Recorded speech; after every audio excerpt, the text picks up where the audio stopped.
My wife died in a sudden car crash. 5 days later, a notary handed me the keys to a luxury downtown penthouse I never knew existed, saying it was completely in my name now. She had strictly forbidden me from asking about her frequent business trips while she was alive. I drove there planning to sell it immediately, but when I turned the heavy brass key and opened the door, I froze. Because sitting in the center of the lavish living room was my own son-in-law raising a glass of scotch to a stranger toasting to the brilliant success of the brake line adjustment. Before I tell you exactly how I dismantled his entire life, let me know which city you are listening from in the comments below. Hit like and subscribe if you believe that family betrayal is the most dangerous poison of all. I am Russell. I am 63 years old, and I spent 4 decades working as a structural engineer. I made a career out of calculating stress points, identifying weaknesses, and understanding exactly how much pressure it takes to make a massive edifice collapse. My wife Caroline was the CEO of a highly lucrative regional logistics empire. We had been married for 32 years. Her death on a rainy Tuesday evening shattered the foundation of my reality. The police report stated her sedan lost control on a steep mountain highway, plunging through the guardrail. They called it a tragic mechanical failure. I buried her on a Saturday, standing in the freezing rain, while my daughter Fiona wept uncontrollably, and her husband Cameron held her shoulder, playing the part of the devastated son-in-law to absolute perfection. The numbness had barely begun to wear off when I received a formal summons from a law firm in the financial district.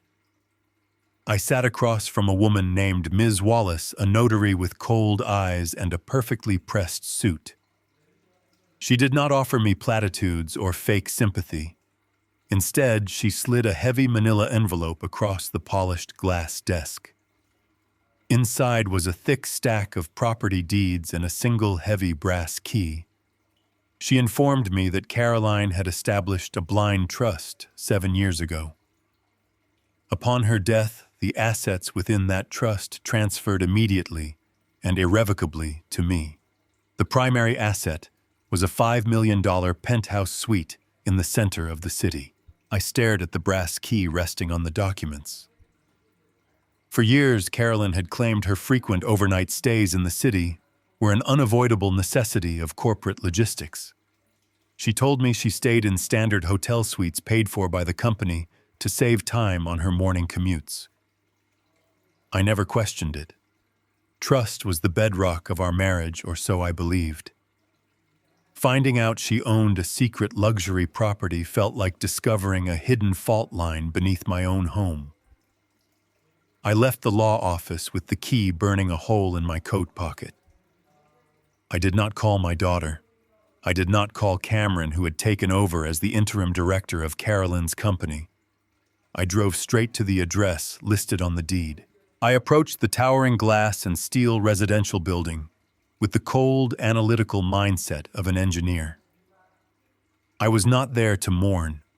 I was there to assess the property, evaluate the market value, and put it up for sale by the end of the week.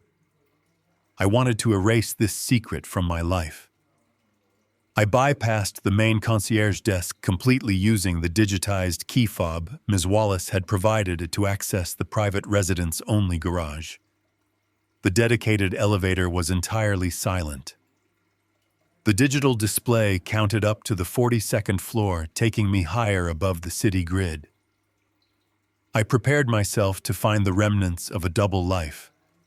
I expected to find men's cologne in the bathroom, or perhaps a closet full of expensive clothes she never wore at home. I expected betrayal of the heart. I did not expect what was waiting on the other side. The elevator doors parted, opening directly into a small private vestibule. I inserted the brass key into the heavy oak door. The locking mechanism clicked with a heavy, satisfying sound. I pushed the door open, stepping onto the dark hardwood floor of the penthouse. I froze.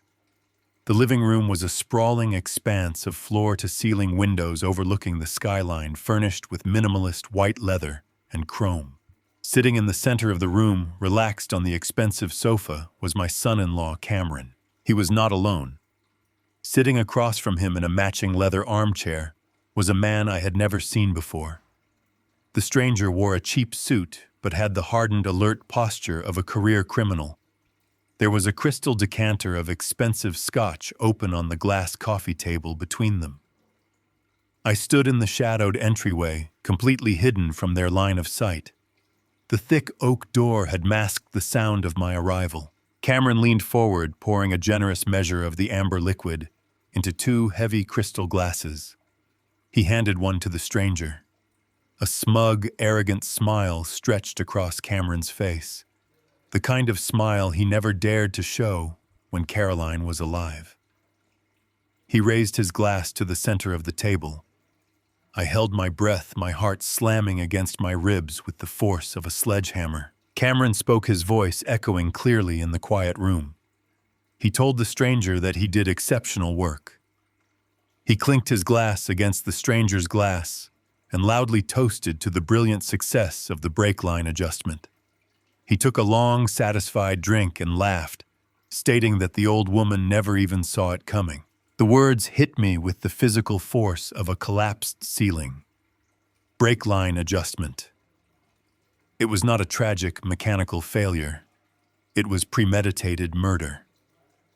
My son-in-law, the man who had stood beside me at the cemetery pretending to wipe away tears, had paid a corporate fixer to sabotage my wife's vehicle. He had orchestrated a fatal crash to seize control of her empire, and he was sitting in her secret sanctuary, celebrating his victory. A lesser man would have gasped. A weaker man would have charged into the room, blinded by grief and rage, screaming demands for justice. But I am an engineer. I know that raw, uncontrolled energy is destructive and useless. If I confronted them now, they would deny it. They might even kill me to protect their secret. I was a 63-year-old man standing alone against a young, arrogant executive and a hardened killer. Direct confrontation was a mathematical error. I did not make a single sound. I did not let out a breath. I gripped the brass handle of the heavy oak door and pulled it backward with absolute excruciating slowness. I watched the latch slide perfectly back into place, securing the lock without a single click. I stepped back into the private elevator and pressed the button for the garage. As the elevator descended, I felt the grief burn away, leaving behind something entirely cold and highly structural. Cameron believed he had won. He believed he had eliminated the only obstacle standing between him and millions of dollars. He had no idea that he had just handed the blueprint of his own destruction directly to the architect, who would tear his life apart piece by piece. I did not go home after leaving the penthouse. I drove my truck directly to the quiet, upscale suburban neighborhood where my daughter lived. I parked 3 blocks away and walked the rest of the distance under the cover of darkness. The streetlights cast long, pale shadows over the perfectly manicured lawns. There in the driveway sat Cameron's silver sports car. I walked up to the vehicle and placed my bare hand flat against the metal hood. The engine block was completely cold. He had been home for hours.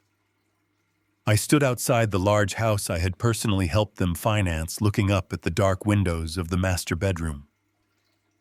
My daughter was asleep inside, perfectly comfortable with the fact that her mother was in the ground. The confirmation solidified the ice in my veins.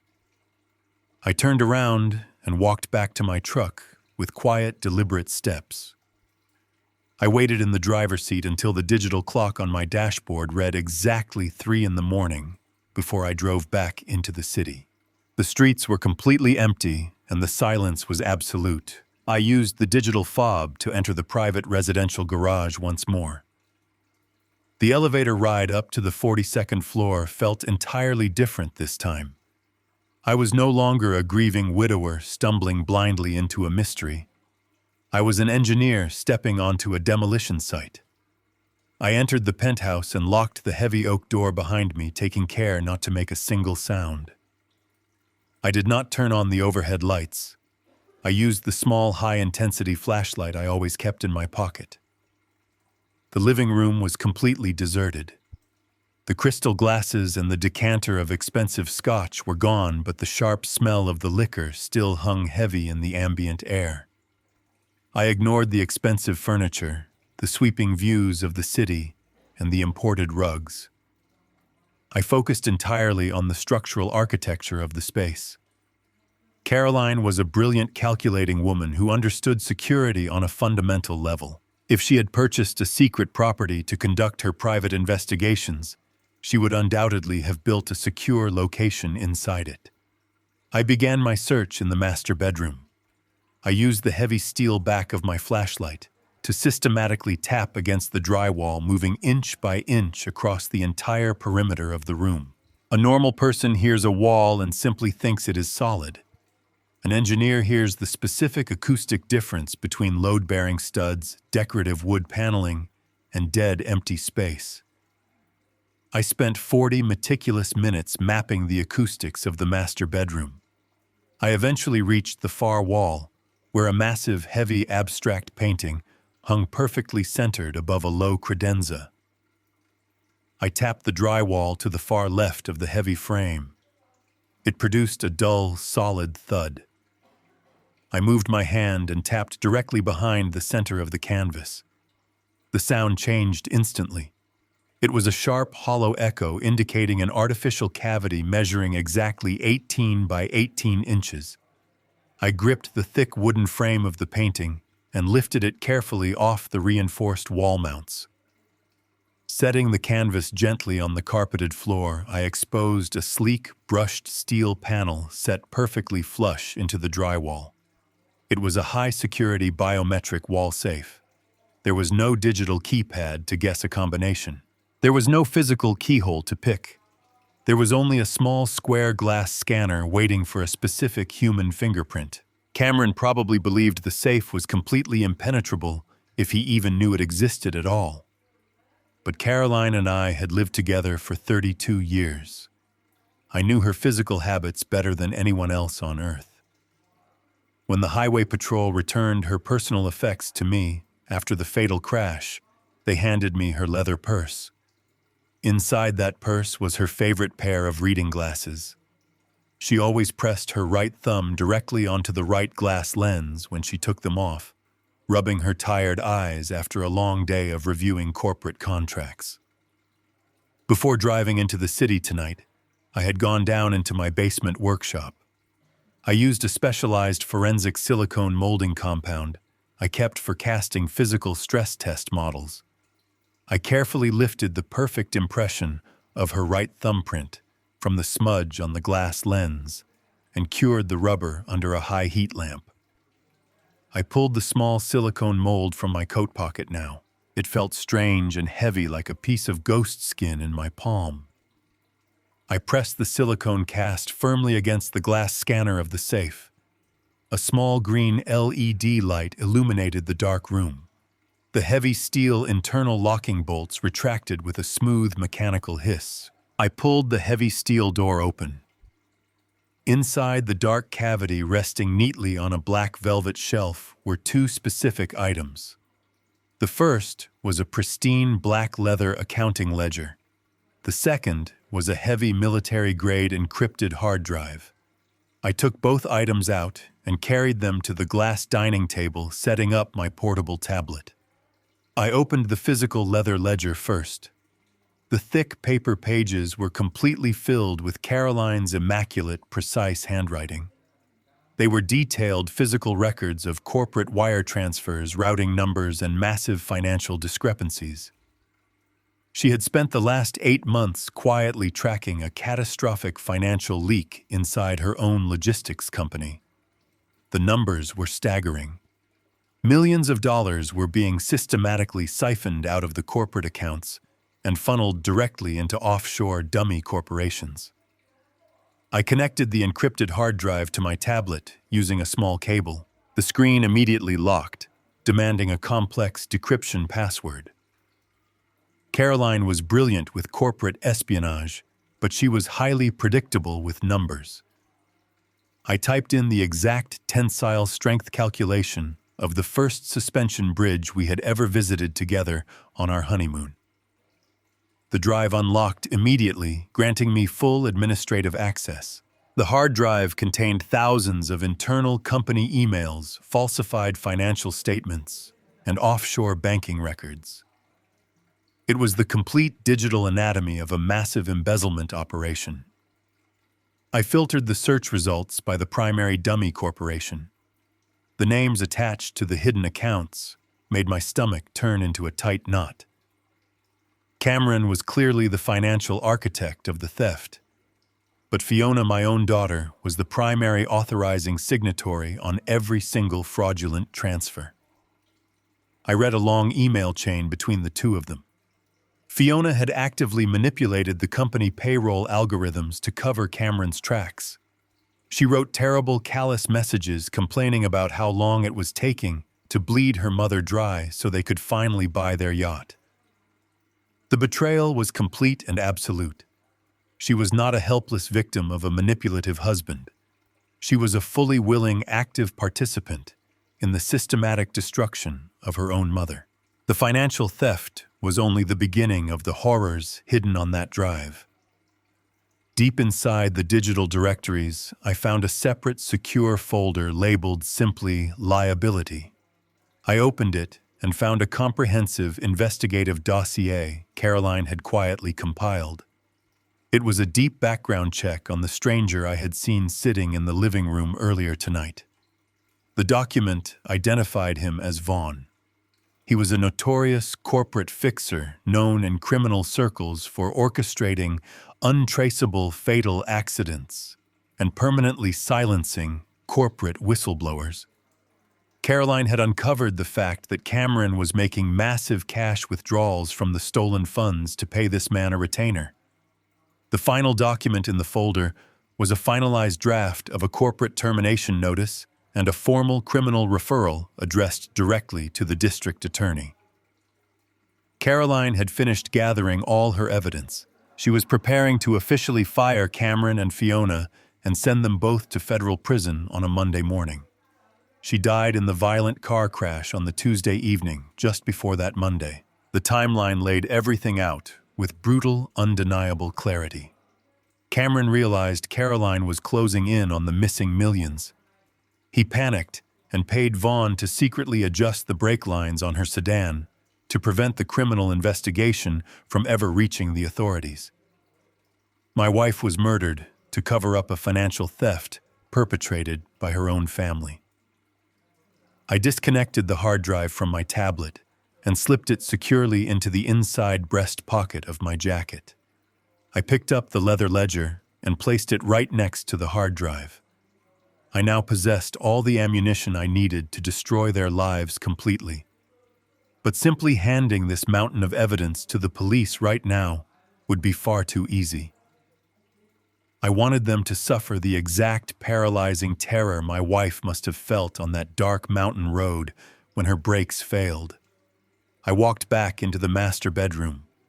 I did not close the biometric safe. I left the heavy steel door swinging wide open, exposing the empty velvet shelf to the air. I left the large abstract painting resting against the floorboards. I wanted Cameron to walk into this room tomorrow morning and realize his entire world was about to collapse. I walked out of the penthouse, locking the heavy door behind me, and rode the elevator down to the quiet street, ready to begin the demolition. The sun came up entirely too bright the next morning. I sat at my kitchen counter drinking black coffee and watching the second hand sweep across the wall clock. I had not slept a single minute since returning from the city. The encrypted hard drive was securely locked inside my heavy steel tool chest down in the basement. I knew they would come. Predators always return to the scene to ensure their trap has closed properly. At exactly noon, the doorbell rang. I walked through the quiet house and opened the front door. Standing on the porch were my daughter Fiona and her husband Cameron. They were dressed entirely in black. Fiona was holding a heavy glass casserole dish of baked ziti. Her eyes were red and puffy. It was a spectacular performance. I stepped aside and let them enter the house I had built with my own hands. They walked into the kitchen and set the food on the granite counter. Cameron placed a comforting hand on my shoulder. His grip was firm and practiced. He looked me directly in the eyes and told me how deeply sorry he was that I was alone in this big house now. I did not flinch. I did not pull away. I simply nodded and thanked him for his concern. Fiona wrapped her arms around my waist, burying her face in my chest and letting out a soft, rehearsed sob. She told me she missed her mother so much and that she did not know how we were going to survive this tragedy. It took every ounce of structural integrity I possessed in my bones not to push her away. I patted her back, feeling the cold fabric of her morning dress, and thought about the audio files on the hard drive. I thought about her complaining that her mother was taking too long to die. We sat down at the kitchen table. Fiona poured me a fresh cup of coffee, playing the role of the dutiful, grieving daughter to absolute perfection. Cameron sighed heavily and rubbed the back of his neck, acting as though the weight of the world was resting squarely on his shoulders. He reached into his expensive leather briefcase and pulled out a thick stack of stapled legal documents. He slid them across the polished wood table toward me. His face was a mask of sympathetic exhaustion. He explained that Caroline had left behind a massive amount of complicated administrative mess at the logistics company. He claimed these were standard probate forms required by the state. He said they were absolutely necessary to release the frozen funds to cover her outstanding hospital bills and the exorbitant costs of the funeral arrangements. He even placed a sleek silver pen right next to the papers, gesturing for me to sign on the bottom line so I would not have to worry about the financial stress anymore. I looked down at the stack of paper. I did not need to read the fine print to know he was lying. In my line of work as an engineer, you learn to recognize patterns and standard formats instantly. A state probate form has a very specific layout, a specific density of text, and standard government seals. The document sitting in front of me was formatted completely differently. It was structured with the dense corporate boilerplate of a hostile business maneuver. I scanned the first paragraph, catching key phrases printed in the dense block of text. Relinquishment of voting rights. Transfer of signatory authority. Irrevocable proxy. This was not a hospital bill settlement. This was a legal surrender. If I picked up that silver pen and signed my name, I would be legally handing over my newly inherited controlling shares of Caroline Empire directly to Cameron. They were trying to steal the company from me less than 24 hours after putting my wife in the ground. I kept my face entirely blank. I let my hand hover over the silver pen for a moment, letting Cameron believe he had won. Then I pulled my hand back and rubbed my knuckles, wincing slightly. I looked up at him and offered a tired, apologetic smile. I told him the changing weather was making my arthritis flare up badly today, and my vision was completely blurry. I said I could not possibly read the fine print without my prescription reading glasses. I picked up the stack of documents and asked them to excuse me for just a moment while I went to the master bedroom to retrieve my glasses so I could read the documents in the good light. Cameron nodded, his smile tightening just a fraction at the unexpected delay. He told me to take my time, but reminded me that the hospital billing department was threatening to send the accounts to collections by the end of the week. It was another seamless lie designed to manufacture a false sense of urgency. I pushed my chair back and walked slowly down the hallway, leaning slightly forward to sell the image of a broken, aging man. The moment I stepped into the master bedroom and pulled the door almost shut, my posture straightened completely. I moved with absolute mechanical efficiency. I pulled my smartphone from my pocket and opened a high-resolution document scanning application I used for capturing building blueprints. I laid the thick stack of fraudulent documents flat on Caroline antique vanity table. I held the phone steady and captured crisp, perfect digital copies of every single page. The application automatically cropped and enhanced the text, compiling the images into a secure encrypted file on my device. I photographed the transfer clauses, the deceptive fine print, and the blank signature block. I documented their entire fraudulent scheme page by page, ensuring every word was perfectly legible. It took me exactly 3 minutes to scan the entire packet. I slipped the phone back into my pocket, picked up my reading glasses from the nightstand, and walked back down the hallway. My shoulders slumped again as I re-entered the kitchen. I sat back down at the table and put the glasses on my face. I looked at the first page for a few seconds, then reached up and rubbed my temples vigorously. I squeezed my eyes shut and let out a long, pained sigh. I looked at Fiona and told her a severe migraine was starting to blind me from all the stress. I pushed the papers back across the table toward Cameron. I told him my head was pounding too hard to focus on legal jargon today, and that I could not read another word. I promised him I would review them tomorrow, after I had a full day to rest and let my medication work. Cameron stared at the documents sitting back on his side of the table. I could see a brief flash of genuine irritation cross his eyes before he forced the sympathetic mask back into place. He reached out and slid the papers back into his leather briefcase, snapping the brass locks shut with a sharp click. He told me he understood completely, and that my health was the most important thing right now. Fiona stood up and kissed my cheek, telling me to eat the baked ziti and get some sleep.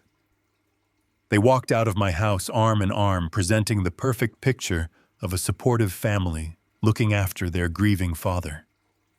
I stood at the front window and watched his silver sports car pull out of the driveway and disappear down the street. They thought they had simply hit a minor delay. They thought the old fool was just too tired to sign his life away today. They had no idea that I now possessed a permanent digital copy of their extortion attempt, and that I was already engineering the exact method of their total destruction. The morning after I scanned their fraudulent documents, I woke up before dawn. I did not feel tired. I felt completely focused. I drove my truck across town to an industrial district far away from the polished glass buildings where Cameron worked. I parked in front of a specialized architectural supply warehouse. In my decades of structural engineering, I had drafted thousands of blueprints by hand before the industry moved entirely to computer screens. I knew exactly what specialized tools were available if you knew where to look. I walked down the narrow aisles, smelling the familiar scent of heavy drafting paper and raw graphite. I found the secured section I needed and spoke directly to the manager. I purchased a very specific drafting pen. To the untrained eye, it looked exactly like a high-end executive fountain pen. It had a heavy silver casing and a smooth black grip, but the ink cartridge inside was entirely different. It was loaded with a specialized chemical vanishing ink used by master architects to sketch temporary structural support lines on delicate vellum. It was designed to bind with the paper fibers initially, but it contained a highly photosensitive chemical compound.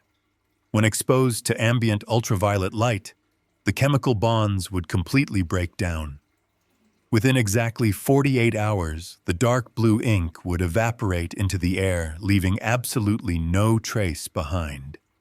The paper would be completely blank. I bought the pen with cash and drove back to my house to test the mechanism. I sat at my kitchen table and pulled a piece of scrap paper from a drawer.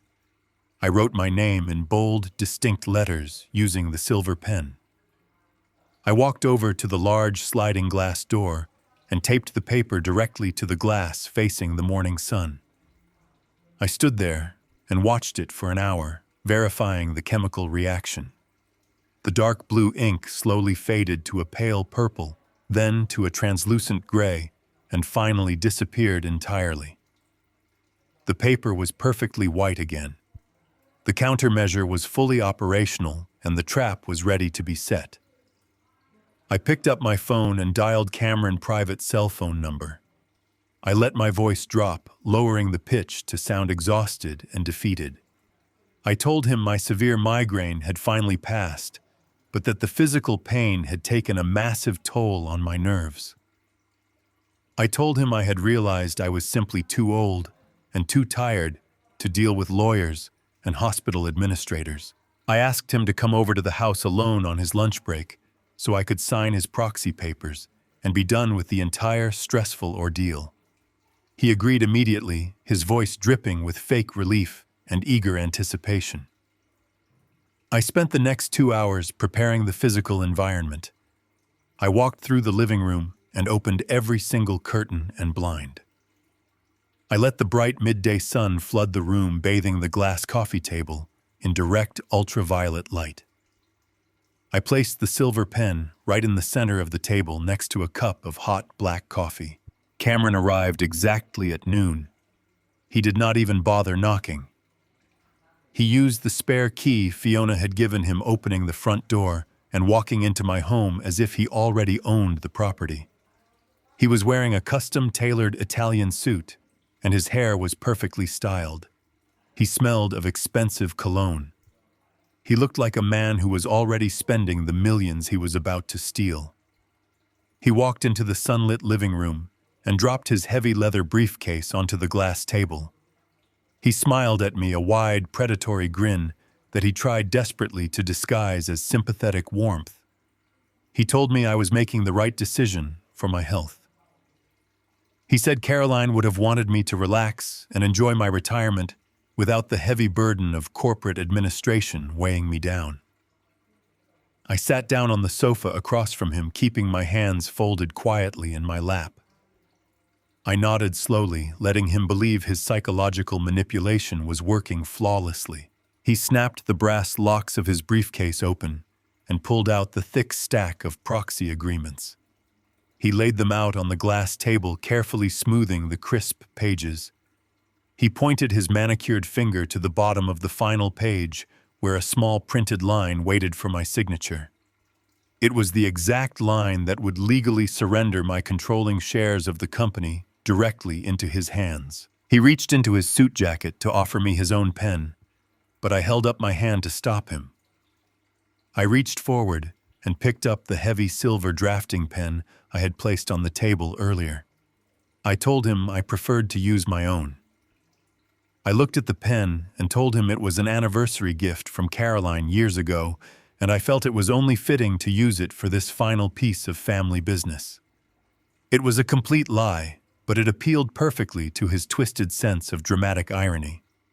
He chuckled softly and sat back in his chair, crossing his legs. He watched me with greedy, unblinking eyes. I removed the silver cap and pressed the specialized nib against the thick paper. The ink flowed perfectly smooth and dark. I deliberately signed my full legal name on the signature block using firm, bold strokes. I even added the current date right below it. The dark blue ink looked incredibly permanent against the white page. I put the cap back on the pen and slid the legal documents across the glass table toward him. Cameron did not even wait for the paper to stop moving. He snatched the documents off the table, his fingers gripping the edges tightly.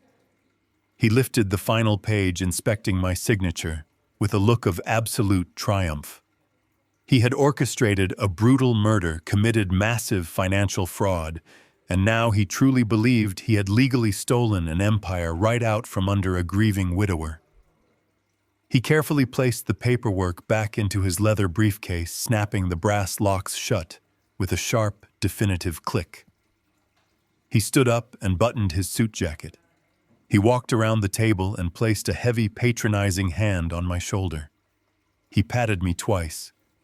He looked down at me and told me I should focus entirely on my gardening now. He said I should plant some nice, bright flowers in the backyard, and let him handle all the stress of the corporate world from here on out. He promised me he would take care of absolutely everything. I looked up at him and kept my face perfectly still. I said I knew he would. I said I was completely counting on it. He turned around and walked out the front door, his footsteps light and arrogant. I did not move from the sofa. I sat alone in the bright sunlight and listened to his car engine start in the driveway. I listened to the tires roll away down the quiet suburban street. He was driving back to his glass office tower, holding a briefcase full of completely worthless paper. He intended to call an emergency meeting of the corporate board of directors on Friday morning to present that proxy agreement and officially seize control of the company. Today was Wednesday. He had exactly 48 hours before the board meeting. The architectural ink was already reacting to the ambient light in the room. The chemical bonds were already breaking down on a microscopic level. By the time he stood up in front of the chairman and the wealthy investors proudly displaying his legal authority, the signature block would be completely empty. He was carrying a ticking time bomb directly into the heart of his own corporate headquarters, and he was completely blind to it. The countermeasure was locked in place and the countdown had officially begun. I stood up, walked into the kitchen, and poured the cold coffee down the sink. I still had a massive amount of engineering left to do. Friday morning arrived with a cold, overcast sky that perfectly matched my state of mind. I stood in front of my bedroom mirror and put on my best charcoal suit. I tied a dark silk tie and polished my leather shoes until they reflected the harsh overhead light. I was not dressing for a funeral today. I was dressing for an execution. Cameron had sent out an emergency summons to the corporate board of directors the night before. He scheduled a mandatory shareholder meeting for 9 a.m. at the logistics company headquarters. He intended to use the hour to officially announce his hostile takeover and cement his position as the new chief executive officer. I deliberately planned to arrive exactly 30 minutes late. I wanted him to build his entire house of cards as high as possible before I kicked out the foundation. I drove downtown and parked my truck in the visitor lot of the massive glass and steel high-rise that Caroline had built from the ground up. I walked through the revolving doors and entered the expansive marble lobby. The young receptionist behind the front desk looked up and immediately reached for her phone to announce my arrival. I did not stop walking. I gave her a single sharp look that made her freeze with her hand hovering over the receiver. I bypassed the security gates using Caroline Master Access Card and stepped into the executive elevator. The ride to the top floor was silent and fast. When the doors parted, I stepped out onto the thick carpet of the executive suite. I could hear Cameron's voice echoing down the wide hallway. He was speaking through a microphone, and his tone was dripping with manufactured confidence and practiced charisma. I walked down the corridor and stopped outside the heavy frosted glass doors of the main boardroom. I listened to his speech for a moment. He was talking about a new era of leadership. He was standing in front of the wealthiest investors and the most powerful board members in the city, casually dismissing 30 years of my wife's hard work as outdated methodologies. He promised them aggressive expansion and unprecedented profit margins. He was selling them the future he had purchased with Carolyn Life. I reached out and pushed both glass doors open at the exact same time. The heavy hinges swung inward without a sound, but the sudden shift in air pressure caused several board members to turn around. Within seconds, the entire room fell completely silent. The boardroom was massive. A polished mahogany table stretched 30 feet across the center of the room, surrounded by 24 executives in expensive suits. At the head of the table stood Cameron. He was wearing a sharp navy blue suit and standing in front of a massive blank projection screen. He held his leather briefcase resting on the table next to him. When he saw me walking into the room, his confident smile faltered for a fraction of a second, before he smoothly recovered. He put down his microphone and quickly walked toward me, projecting an aura of deep familial concern. He reached out his hands ready to embrace me in front of his audience. He loudly announced how surprised and touched he was that I had found the strength to leave the house during my period of deep mourning. I did not take his hands. I did not speak a single word to him. I walked right past him, leaving him standing awkwardly in the center of the room. I walked directly to the digital projector console at the head of the long mahogany table. The executives watched me in stunned silence as I pulled my secure tablet from my coat pocket. I took the primary display cable from the console and plugged it directly into my device. The massive screen behind Cameron instantly illuminated, flooding the dim room with bright white light.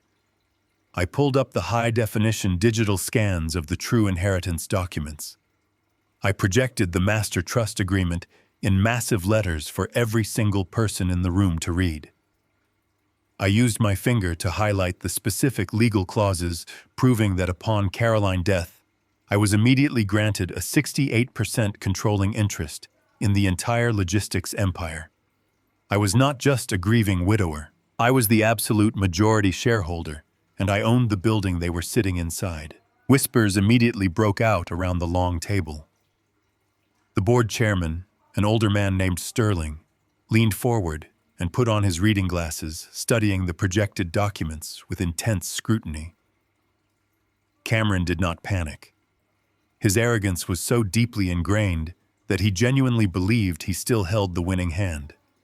He turned around and looked at the projection screen, and then he let out a loud, condescending laugh. He walked back to his spot at the head of the table and looked directly at the board chairman. He shook his head and put on a mask of deep pity. He told the board that my grief had unfortunately fractured my mind.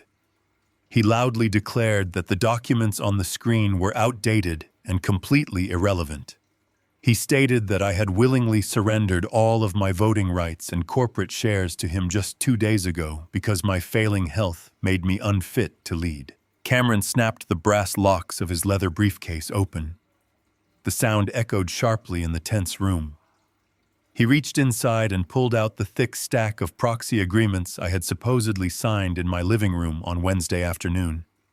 He held the paperwork high in the air, waving it like a flag of victory.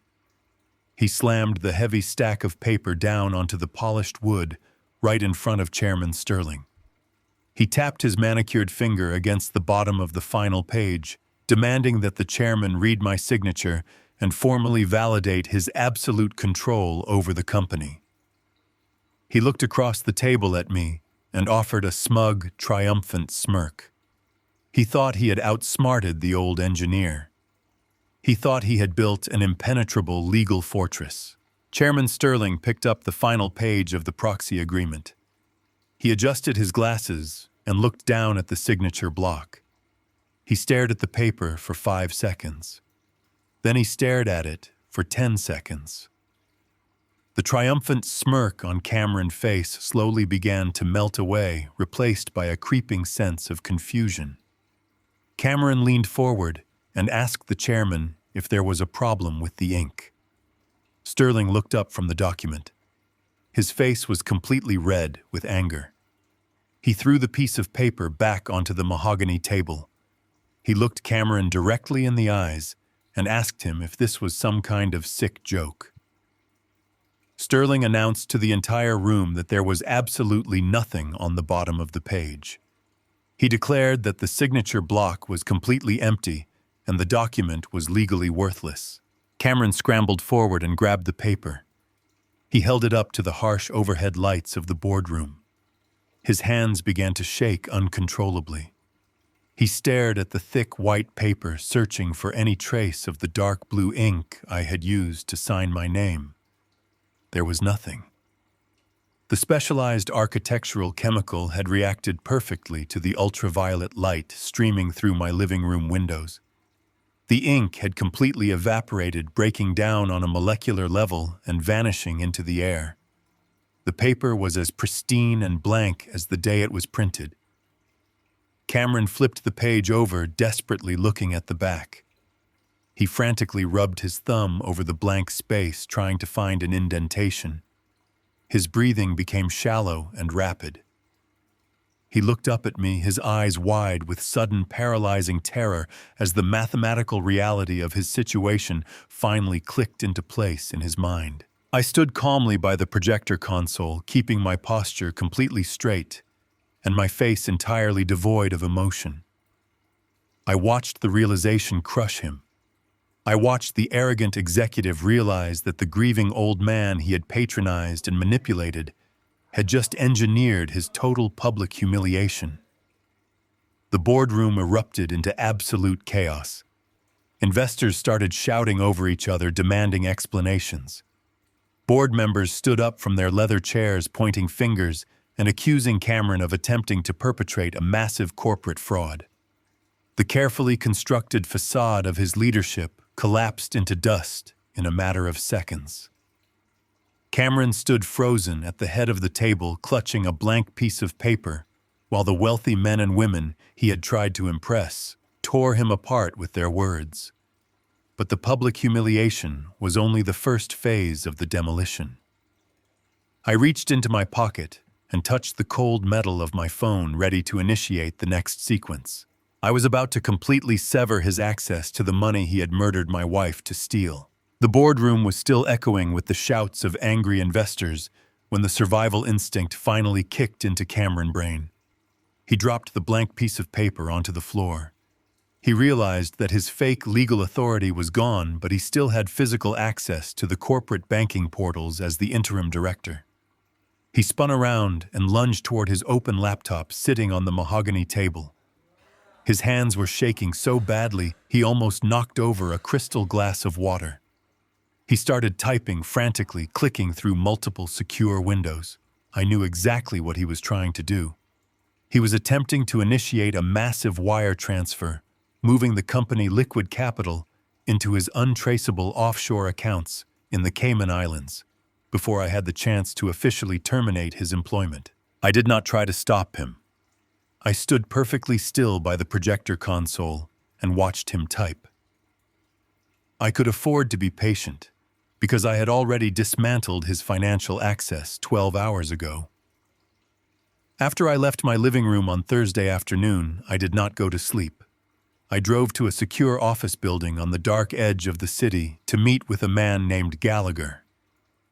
Gallagher was Caroline's chief forensic accountant. He was a quiet, meticulous man who loved numbers and complex data architecture far more than he loved people. Caroline had trusted him completely with her business. I brought the encrypted hard drive I had taken from the Penthouse safe and laid it on his desk. I showed him the thousands of emails, the dummy corporations, and the exact routing numbers Cameron and Fiona had been using to bleed the logistics empire dry. Gallagher did not show any outward emotion. He simply adjusted his glasses, pulled up his master keyboard, and went to work. We spent the entire night sitting in his dark office staring at glowing computer monitors. Gallagher used his top-level administrative clearance combined with the legal authority of my verified inheritance documents to initiate a total system override. The logistics company had exactly $40 million in liquid operating capital spread across dozens of high-yield corporate accounts. We did not just freeze the accounts. Freezing accounts requires formal bank approval and leaves the money sitting in place vulnerable to legal loopholes. I wanted the money completely gone from his reach. I instructed Gallagher to route every single dollar out of the vulnerable corporate infrastructure and funnel it directly into a highly secure blind trust established solely under my name. We worked block by block, server by server, rewriting the digital architecture of the company finances. By 4 a.m, the corporate accounts were completely empty. The money was locked inside a digital vault that only I could open. Finally, we revoked all of Cameron's administrative authorizations, locking his passwords out of the master system entirely. Now, standing in the bright boardroom, I watched Cameron smash his finger against the enter key on his laptop keyboard. He was trying to authorize an immediate transfer of $15 million to a shadow shell company. He stared at the screen, his chest heaving as he waited for the green confirmation prompt. Instead, the entire monitor flashed a brilliant warning red. A large text box appeared in the center of the screen reading, "Access denied" in bold white letters. Cameron let out a desperate, gasping sound. He rapidly hit the backspace key and tried to re-enter his complex administrative codes. He typed faster and faster, his breathing loud and erratic in the tense room. The board members had stopped yelling and were now watching him with cold, calculating eyes, realizing he was actively trying to rob them in plain sight. The screen flashed red again. Invalid credentials. He tried a third time, his fingers slipping on the keys. Account locked. He slammed his fists down onto the keyboard hard enough to crack the plastic casing. He stared at the glowing red screen with wide, unblinking eyes. His offshore escape route was completely gone. He was trapped in the city with no money and a trail of massive financial fraud sitting right behind him. I walked slowly around the long mahogany table. The angry executives parted out of my way, stepping back respectfully to let me pass. I stopped right next to Cameron. He slowly looked up at me. His face was pale and covered in a cold, clammy sweat. The arrogant, untouchable executive from yesterday was completely gone.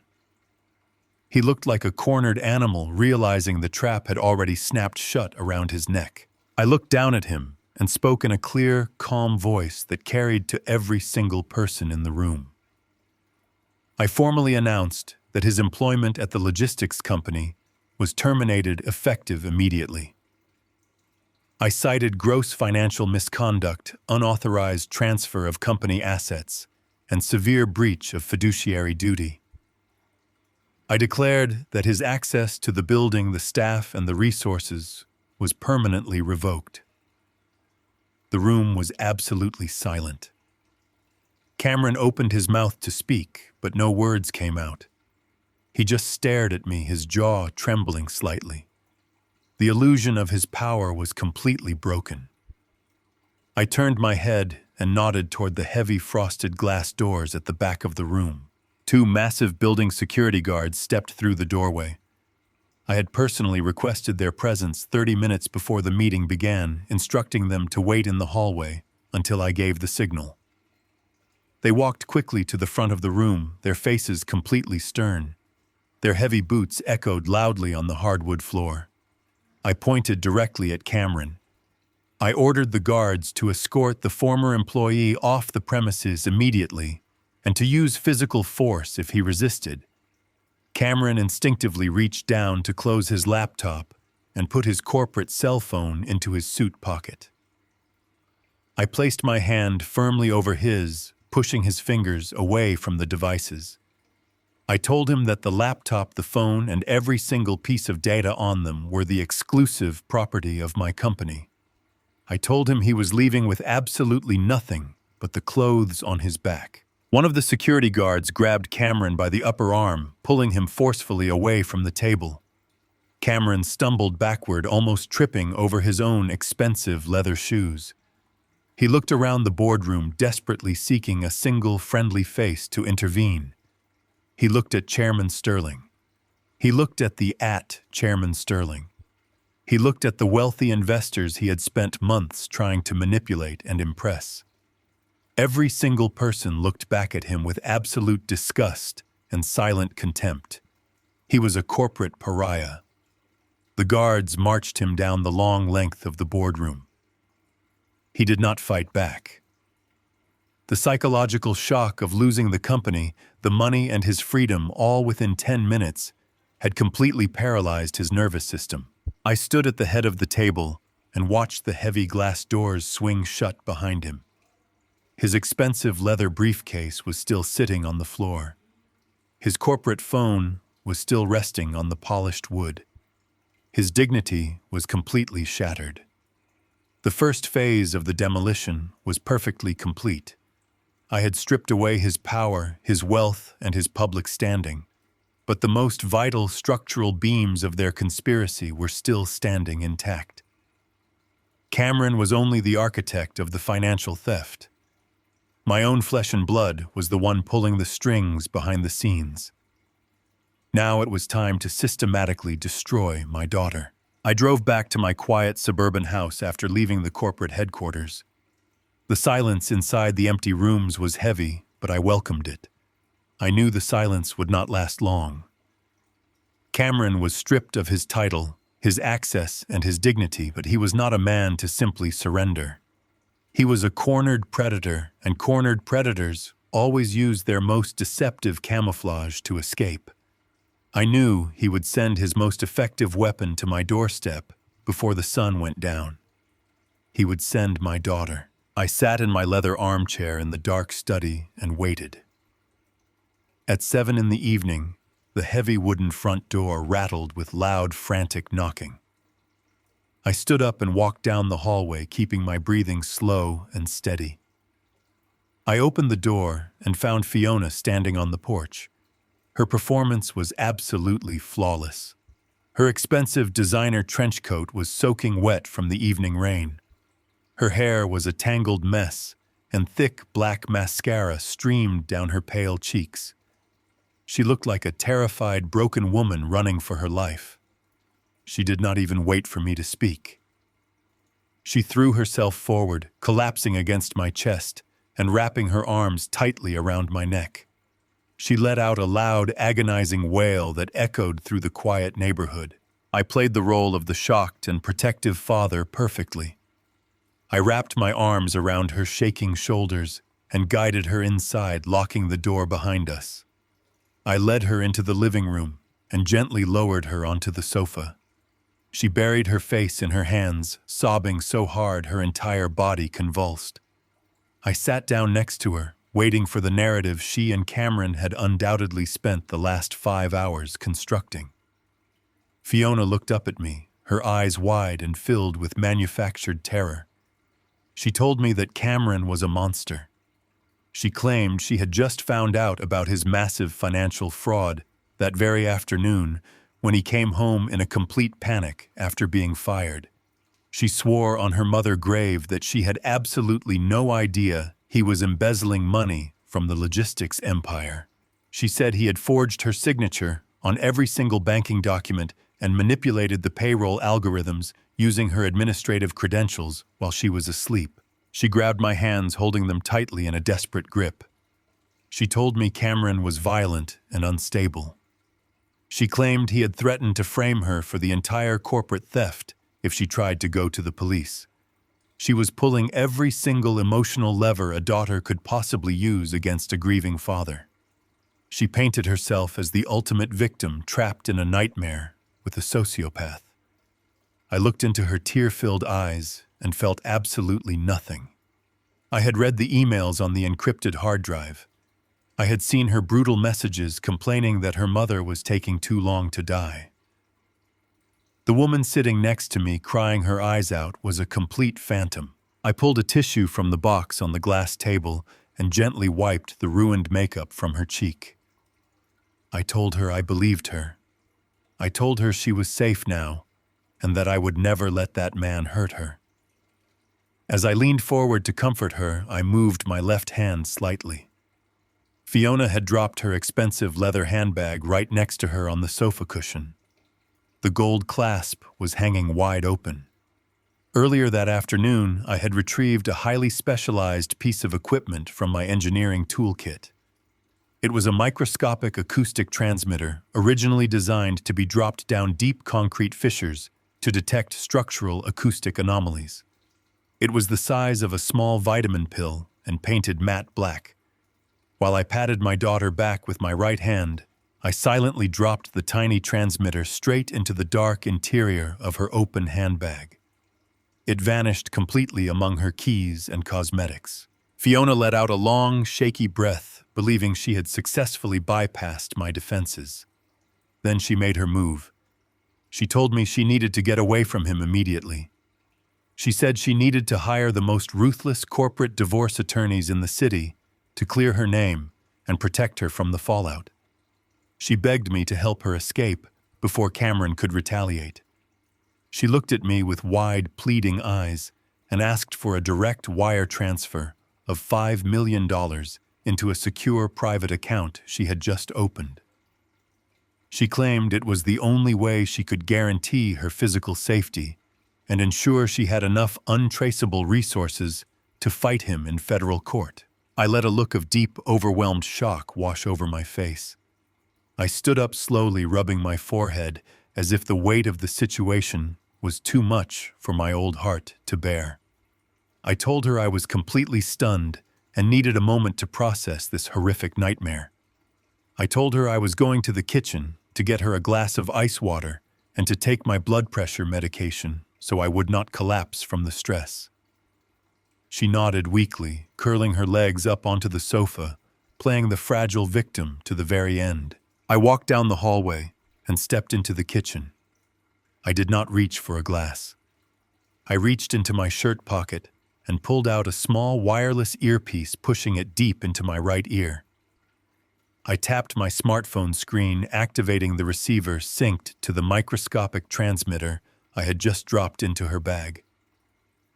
The audio feed cracked to life instantly. I could hear the ambient sound of the living room with crystal clarity. For exactly 30 seconds, I heard the ragged, hyperventilating sobs of a terrified woman. And then, like a switch being flipped in a dark room, the crying stopped completely. There was no gradual calming down. The weeping simply vanished, replaced by the sound of slow, steady, rhythmic breathing. I stood perfectly still in my kitchen, listening to the silence of the predator. I heard the sharp tapping of manicured fingernails against a glass smartphone screen. She was typing a message. Then I heard her voice. It was a low, hushed whisper, but the acoustic transmitter picked up every single syllable. Her tone was completely devoid of fear or sadness.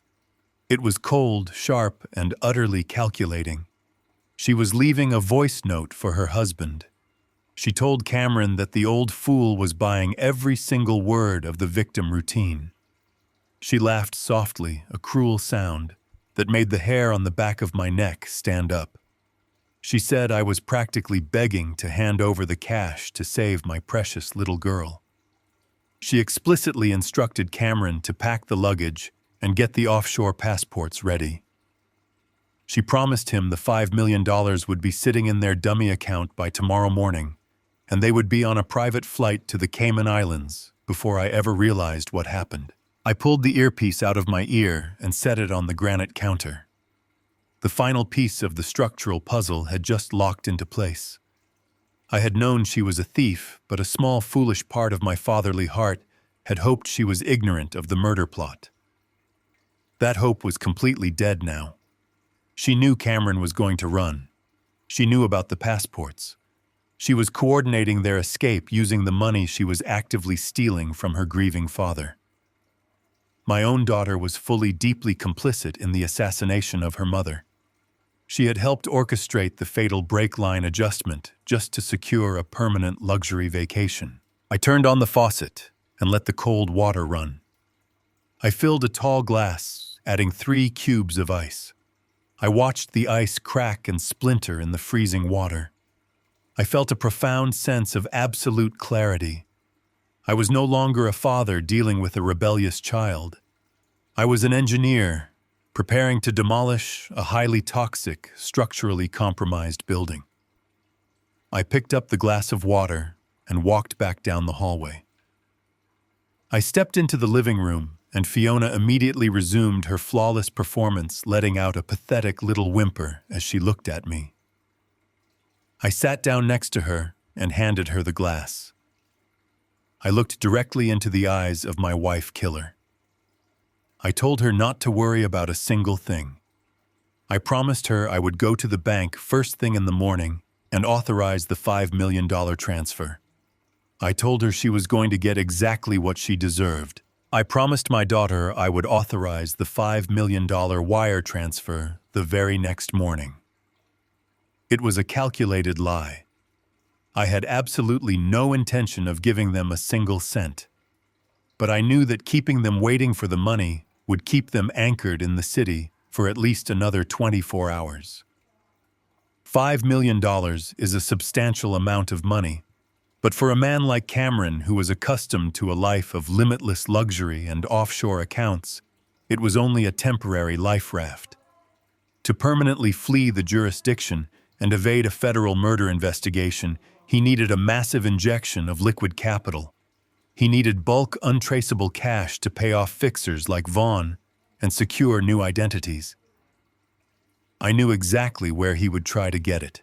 During my 32 years of marriage to Caroline, we rarely kept secrets about business. While she was building her logistics empire, she often vented to me about Cameron's reckless financial decisions. 2 years ago, Cameron had convinced a group of private lenders to back a massive commercial real estate project on the industrial edge of the city. It was a sprawling, multi-level complex designed to be a luxury shopping and residential hub. He wanted to prove he was a visionary developer and not just a man riding the coattails of his wealthy mother-in-law. But the project was a disaster from the start. He mismanaged the contractors, he cut corners on the materials, and the construction was currently stalled at the structural framing phase. It was a massive concrete skeleton sitting empty in the rain. Despite the mismanagement, the prime real estate location alone made the partially constructed site worth at least $20 million to the right buyer. With his corporate accounts frozen and his reputation completely destroyed, Cameron was desperate. I knew he would try to quietly liquidate that commercial complex to a rival developer at a steep discount. He would accept pennies on the dollar just to get the cash wired into a secure account by the end of the business day. Real estate transactions of that magnitude usually take months of due diligence, but predatory developers keep massive slush funds ready for distressed assets. They love buying desperate projects from desperate men. Cameron had undoubtedly scheduled an emergency meeting with a rival firm to sign away the property rights before the banks realized he was completely insolvent. He thought he was being resourceful. He forgot that he was playing on my home turf. Before I retired, I spent 4 decades as one of the top structural engineers in the state. I did not just build buildings. I helped write the municipal building codes. I sat on the advisory boards for the City Department of Buildings. When I retired, I retained my master engineering credentials and my secure access to the central municipal database. I walked down the wooden stairs to my basement workshop and booted up my heavy desktop computer. The screen cast a pale blue light across my old drafting tables. I logged directly into the City Secure Server portal using my legacy identification numbers. The system recognized me instantly and granted me full administrative access to the active construction grid. I pulled up the digital file for Cameron Commercial Complex. The database showed the project was currently listed as structurally sound and pending Phase 3 construction permits. I cracked my knuckles and began to type. I did not just alter a few lines of code. I spent 2 hours drafting a highly detailed, completely fabricated structural analysis report. I knew exactly what kind of language would trigger an immediate catastrophic red flag for any corporate compliance department. I wrote a comprehensive assessment detailing severe microfractures in the primary load-bearing concrete foundation.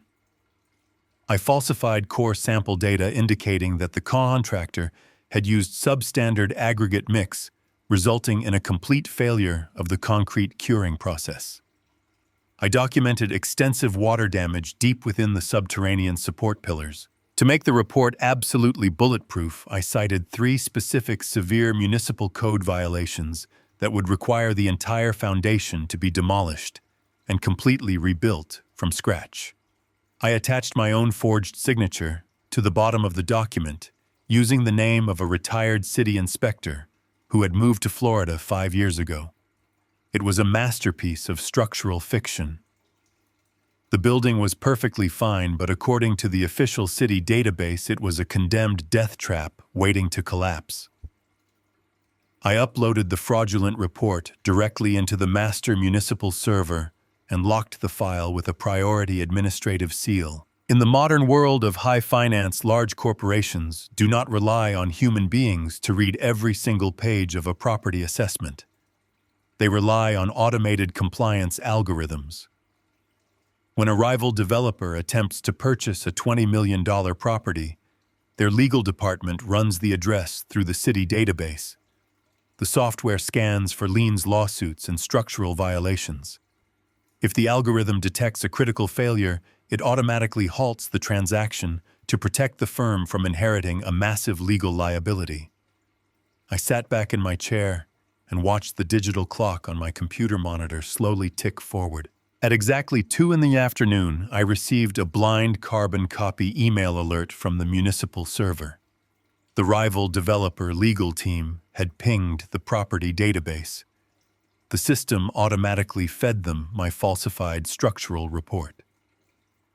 I did not need to be in the room to know exactly what happened next. Cameron was likely sitting in a plush leather chair in a high-end law office across from the rival executives. The $20 million acquisition contracts were probably sitting right in front of him, waiting for his signature.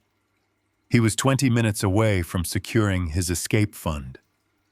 Then a junior lawyer would have rushed into the room holding a tablet, completely pale. The lawyer would show the executives the automated red flag from the city database. They would read the words catastrophic microfractures and severe code violations. In the cutthroat world of real estate, nobody takes a risk on a condemned foundation. The rival developer would not ask for an explanation. They would not give Cameron a chance to defend the project or order a second inspection. They would simply stand up, pack their briefcases, and walk out of the room, leaving him sitting alone with his worthless contracts. The deal was completely dead. The $20 million lifeline was severed 20 minutes before he could grab it. I shut down my computer and turned off the lights in my basement workshop. I walked upstairs and looked out the living room window at the quiet street. Cameron was now completely suffocated. His corporate accounts were frozen. His secret offshore transfers were blocked. His massive real estate asset was rendered entirely unsellable. He had no cash, no leverage, and no escape route.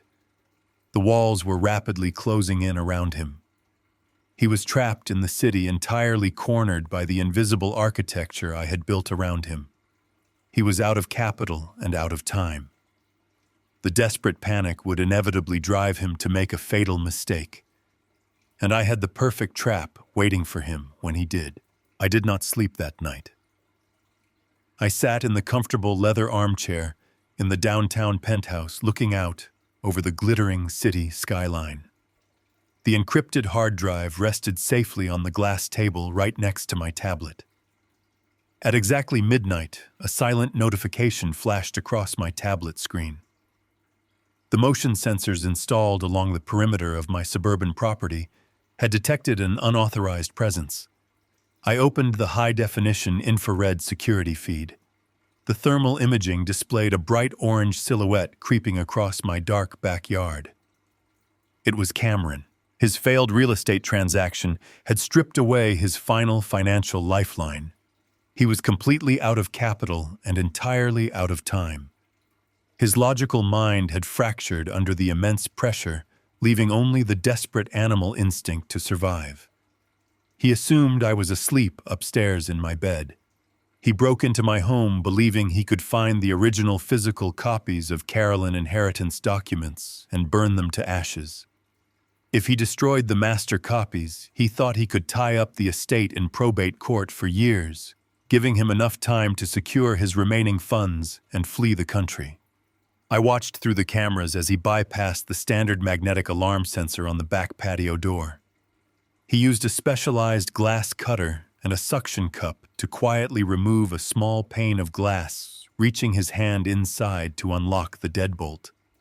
He was wearing dark clothes and carrying a heavy steel pry bar.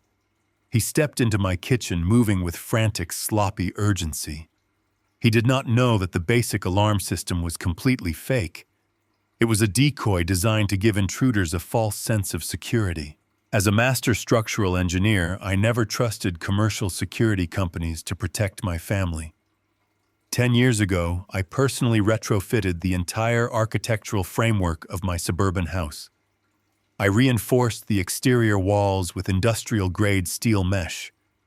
I replaced the standard interior doors with solid steel cores hidden beneath decorative wood veneer. The real security system was entirely wired into a closed-loop smart home server that only I controlled from my remote devices. I watched Cameron move from the kitchen into the central hallway. He crept toward my private study, hoping to find a safe or a filing cabinet. I waited until he was standing exactly in the geometric center of the house, furthest away from any potential exit. I picked up my tablet and brought up the master control interface. I did not call the police. I simply tapped a single red icon on the screen, activating the total lockdown protocol. The response was instantaneous and brutal. Heavy industrial storm shutters concealed within the exterior window frames slammed down simultaneously.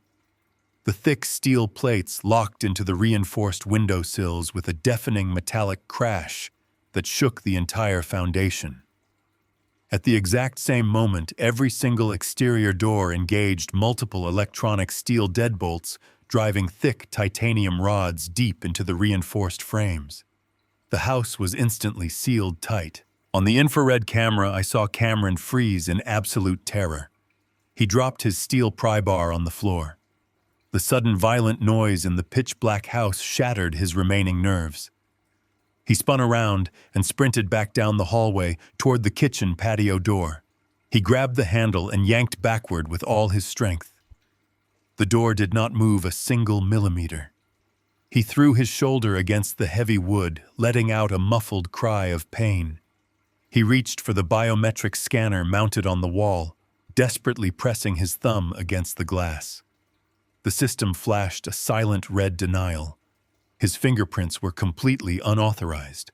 He ran into the living room and swung his heavy steel pry bar at the large bay window. The steel bar bounced off the interior polycarbonate glass, sending painful shock waves up his arms. Even if he managed to break the inner glass, the solid steel storm shutters on the outside were designed to withstand a Category 5 hurricane. He was completely caged. He was trapped inside a perfectly silent, impenetrable fortress of my own design. I watched him pace frantically around the living room. The thermal camera showed his body heat radiating brightly against the cold, dark background of the floor. I decided to make his physical environment match the cold reality of his situation. I accessed the smart home climate control system on my tablet. I completely disabled the central heating furnace. Then I activated the high-capacity ventilation fans, programming them to draw the freezing midnight autumn air directly from the outside and pump it into the sealed house. I had designed the ventilation system to operate with maximum efficiency. The massive intake fans on the roof hummed to life, pulling the frigid night air through the ductwork. Because the steel shutters completely blocked any moonlight from entering the house, the interior was plunged into an abyss of absolute darkness. Cameron was blind, freezing, and utterly alone. I watched him stumble over the coffee table, scraping his shin against the sharp wooden edge. He cursed loudly, but his voice was swallowed by the heavy acoustic insulation built into the walls. The temperature inside the living room began to plummet rapidly. I watched the thermal imaging monitor register the drastic drop in ambient heat. Cameron stopped pacing and wrapped his arms tightly around his chest. He was wearing a thin, dark sweater, entirely unsuited for the freezing temperature. He walked over to the digital thermostat on the wall and mashed the buttons over and over, but the screen was completely dead. I had severed all the local controls. He crawled toward the front door and began pounding his fists against the solid steel core. He screamed my name, demanding that I let him out. He threatened to sue me, and then he begged for mercy, but he was screaming into a void. My neighbors lived far enough away, and the soundproofing was so effective that nobody on the quiet suburban street could hear a single sound. To the outside world, the house looked completely normal, simply shut down for the night. Inside it was a sophisticated prison cell. He pulled his cell phone from his pocket. The screen illuminated his pale, terrified face. He had a critical choice to make. He could dial the emergency services and beg the police to rescue him from the locked house. But if the police arrived, they would find a fired executive dressed in dark clothing, carrying a burglary tool inside the home of the man he had just tried to defraud. He would be arrested for felony breaking and entering immediately. He could not call for help without walking straight into a prison cell. He was entirely paralyzed by his own guilt and fear. He slid his back down the wall and sat on the cold hardwood floor, pulling his knees to his chest to conserve his fading body heat. The thermal camera showed his bright orange silhouette slowly dimming as the freezing air seeped through his clothes and chilled his skin. He began to shiver violently. I sat in the luxurious warmth of the downtown penthouse, pouring myself a glass of cold water. I leaned back in my leather chair and watched the monitor with absolute emotional detachment. I decided to leave him sitting on that freezing floor in the pitch-black darkness until dawn.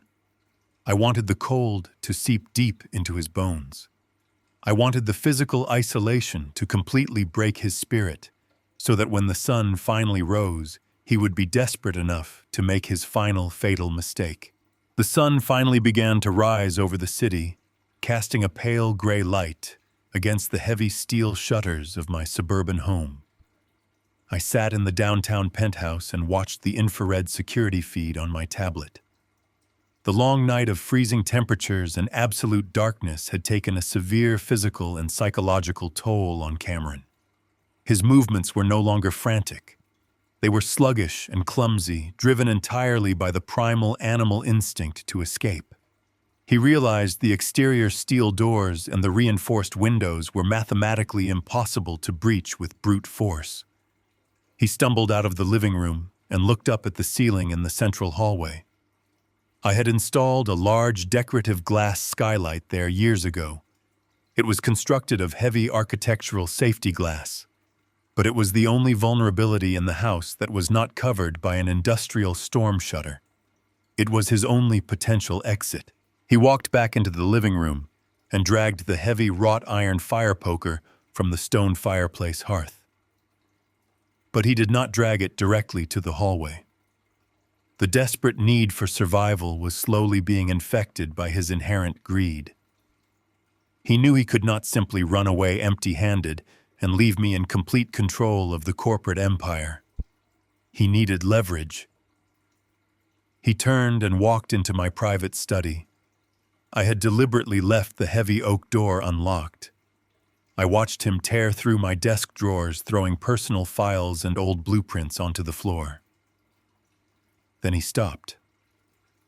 Mounted flush against the wood paneling behind my desk was a small electronic wall safe. It was not the high-security biometric vault I used for my actual sensitive documents. It was a cheap commercial decoy safe I had installed a decade ago to distract potential burglars from finding the real floor safe hidden beneath the carpet. The electronic keypad was simple. I had programmed the access code to be Fiona Birthday. It was the only string of numbers a narcissist like Cameron would ever bother to memorize regarding our family. I watched on the camera as he typed the 4 digits. The green light flashed, and the small steel door popped open. He dropped the iron poker on the floor and reached his trembling hand inside. I had placed exactly one item on the empty metal shelf. It was a thick manila envelope sealed with red wax. He tore the envelope open and pulled out a thick stack of papers. Inside the envelope was a highly detailed, meticulously fabricated narrative. I had spent hours drafting the forged documents, using the exact same architectural software I used to falsify his building inspection. The papers consisted of printed email chains, fake banking statements, and offshore wire transfer receipts. They painted a very specific and very damning picture. The forged documents suggested that I had discovered Caroline affairs and her failing business long before the car crash. They indicated that I was the one who had secretly tracked down the corporate fixer named Vaughn. The fake paper trail made it look like I had paid Vaughn a massive sum of money to tamper with the brake lines on her sedan. It framed the entire murder as a calculated assassination orchestrated by a bitter husband looking to inherit a corporate empire before it went bankrupt. It was a complete fabrication, but it was a lie built on authentic routing numbers and real dates. I had pulled from Caroline real investigation. To a desperate man looking for a lifeline, it looked like the ultimate weapon. I watched Cameron read the pages through the thermal imaging camera. His posture changed instantly. The violent shivering stopped. He stood up straight, his chest puffing out. He believed he had just uncovered my darkest secret. He believed he had found the fatal structural flaw in my armor. He carefully folded the forged documents and stuffed them deep into the inside pocket of his jacket, keeping them close to his chest. He grabbed the heavy iron fire poker from the floor and dragged a heavy wooden bookcase into the center of the hallway, positioning himself directly beneath the skylight. He climbed on top of the furniture and swung the heavy iron bar upward, smashing it against the reinforced glass. The safety glass was designed to spiderweb and hold together upon impact. It took him 20 agonizing minutes of brutal physical labor to shatter the pane completely. His hands were bleeding and his breathing was ragged. The thermal camera showed the cold morning air rushing into the house as he pulled his battered body up through the jagged opening. He scrambled onto the roof and disappeared from the security feed. He was finally out of his prison, but he was entirely unaware that he was stepping directly into the execution chamber. Exactly 10 minutes later, my cell phone vibrated on the glass table in the penthouse. The caller identification displayed his private number. I picked up the device and pressed it to my ear without saying a single word. Cameron's voice came through the speaker. He sounded hoarse, exhausted, and completely unhinged, but there was a thick layer of arrogant triumph masking his panic. He did not bother with pleasantries or fake sympathy. He told me he was out of the house. He told me he had found my secret stash in the study and that he knew everything. He began reading the forged emails back to me over the phone. He laughed, a dry, manic sound that echoed sharply in my ear. He called me a hypocrite and a cold-blooded murderer. He said he finally understood how I had managed to lock down the logistics company so quickly.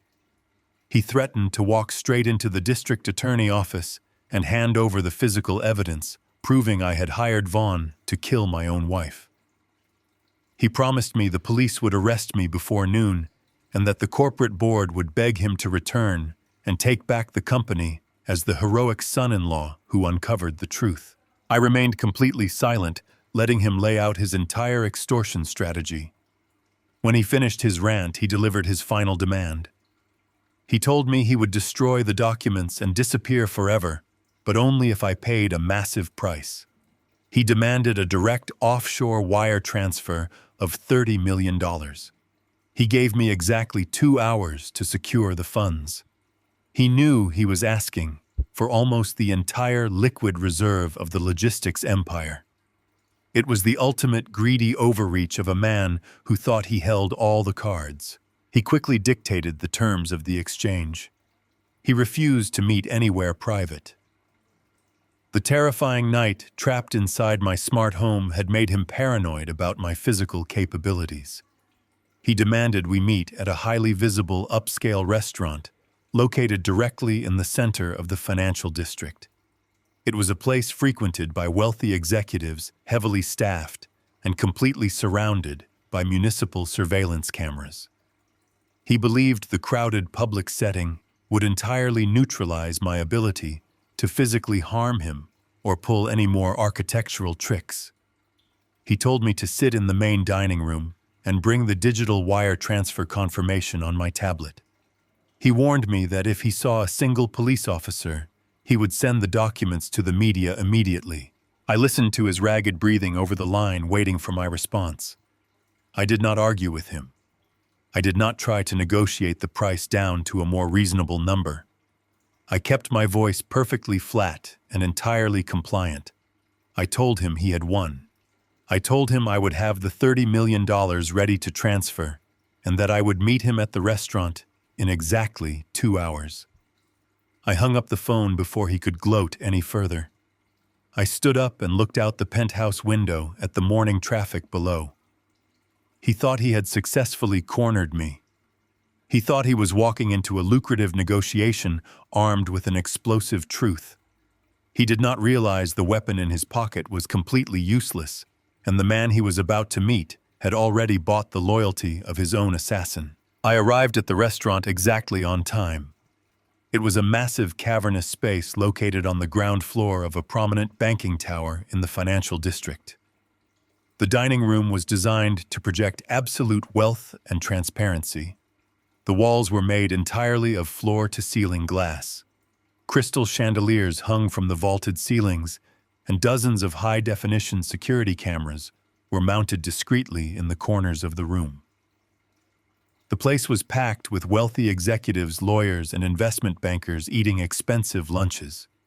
It was exactly the kind of highly visible public arena Cameron wanted.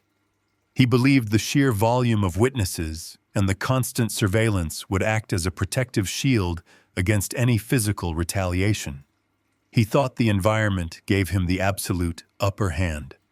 I gave my name to the hostess, and she guided me through the crowded room to a large circular leather booth right in the center of the dining floor. Cameron was already sitting there. He looked absolutely terrible. He was still wearing the same dark clothes he had worn when he broke into my house the night before. His expensive sweater was covered in dust and white drywall powder from his escape through the shattered skylight. His hands were wrapped in cheap white bandages covering the deep cuts he sustained from the broken safety glass. His face was pale, his eyes were bloodshot, and he looked like a man who had been running for his life. But despite his physical deterioration, his posture was rigid with manufactured arrogance. As soon as I slid into the leather booth across from him, he reached into his jacket. He pulled out the manila envelope containing the forged documents and aggressively pushed it across the white tablecloth until it rested right in front of me. He leaned forward, resting his elbows on the table. He lowered his voice to a harsh whisper, but the frantic energy in his tone was unmistakable. He told me to open the envelope and look at the evidence that was going to put me in a federal penitentiary for the rest of my life. He demanded to see the digital confirmation of the $30 million offshore wire transfer immediately. He promised me that if I hesitated for even a single second, he would stand up and scream his accusations to the entire restaurant before marching straight to the police station. A waiter appeared at our table holding a silver tray. Cameron flinched slightly, his paranoid nerves jumping at the sudden movement. I ignored the manila envelope completely. I looked up at the waiter and calmly ordered a cup of black coffee. I did not order food. I sat back against the leather seat and looked directly into the bloodshot eyes of my wife killer. I waited in absolute silence until the waiter returned with my coffee. I picked up the porcelain cup and took a slow, deliberate sip. The dark liquid was scalding hot and perfectly bitter. Cameron's breathing grew louder and more erratic. The silence was agonizing for him. He tapped his bandaged fingers rapidly against the tabletop, demanding that I stop stalling and authorize the transfer. He told me he was out of patience and out of time. I set the coffee cup down on its saucer. I kept my hands resting gently on the table. I told him he was absolutely right about being out of time. I did not raise my voice. I did not sound angry. I spoke with the calm, measured tone of an engineer, explaining a simple mathematical reality to a failing student. I told him that I was never going to send him a single cent. Cameron's face twisted into a mask of pure, desperate rage. He grabbed the edges of the manila envelope and told me I was making the biggest mistake of my life. He threatened to destroy my legacy and my freedom. I simply shook my head. I raised my right hand and gestured slightly toward the heavy glass doors at the front entrance of the restaurant. I told him to look over his shoulder. Cameron turned his head quickly, scanning the crowded room to see if I had brought the police. But there were no uniforms. There were no badges. There was only a single man walking slowly and deliberately through the maze of dining tables directly toward our booth. The man was wearing a perfectly tailored charcoal suit. He moved with a quiet, fluid grace that instantly separated him from the wealthy businessmen surrounding us. He did not look around the room. His eyes were locked entirely on Cameron. It was Vaughn. It was the corporate fixer the assassin Cameron had hired to tamper with the brake lines on Carolyn's sedan. The moment Cameron recognized the man approaching our table, the color completely drained from his face. His skin turned an ashen, sickly gray. His jaw dropped slightly, and his manicured hands began to tremble so violently they rattled the silverware on the table. He shrank back against the leather booth, his eyes darting frantically between me and the approaching killer. He could not understand how this was happening. He thought he was the only one who knew Vaughn existed. I leaned forward across the white tablecloth, invading his space. I explained the mechanics of the situation in a low, steady voice. I told him that when I discovered the downtown penthouse, I found Caroline hidden wall safe. I explained that she had compiled a massive investigative dossier on his entire criminal operation, including his communications with Vaughn. I told him that I did not just freeze the $40 million in corporate liquidity. Before I locked the accounts completely, I used my administrative override to authorize one final massive wire transfer. I told him I had contacted Vaughn directly through the encrypted channels listed in the dossier. I am a structural engineer. I understand that every physical component has a breaking point, and every human component has a price. Men like Vaughn do not operate on loyalty or friendship. They operate entirely on mathematics. I told Cameron that I had simply purchased Vaughn absolute loyalty by paying him exactly double the original blood money Cameron had promised him. I used the very corporate funds Cameron had murdered my wife to steal to buy the soul of his own assassin. The public environment, the surveillance cameras, and the crowded room were no longer a protective shield for Cameron. They were the walls of his final cage. He could not scream. He could not run. He was completely trapped in the open, sitting between the man he tried to extort and the man he hired to kill. Vaughn reached our table. He did not say a single word. He slid into the leather booth sitting directly next to Cameron. Cameron pressed himself against the window, trying desperately to put physical distance between himself and the fixer. Vaughn reached into the inside pocket of his tailored suit. Cameron squeezed his eyes shut, bracing for violence. But Vaughn did not pull out a weapon. He pulled out a small, heavy metal object and placed it gently right in the center of the white tablecloth, right next to the forged documents. It was a heavy military-grade encrypted flash drive. I looked at Cameron and watched his entire world shatter. The manila envelope filled with forged papers was nothing but a fragile illusion. The flash drive sitting on the table was the solid, undeniable reality of his guilt. It was not a physical weapon designed to cause bodily harm. It was a legal anchor designed to drag him straight to the bottom of the ocean.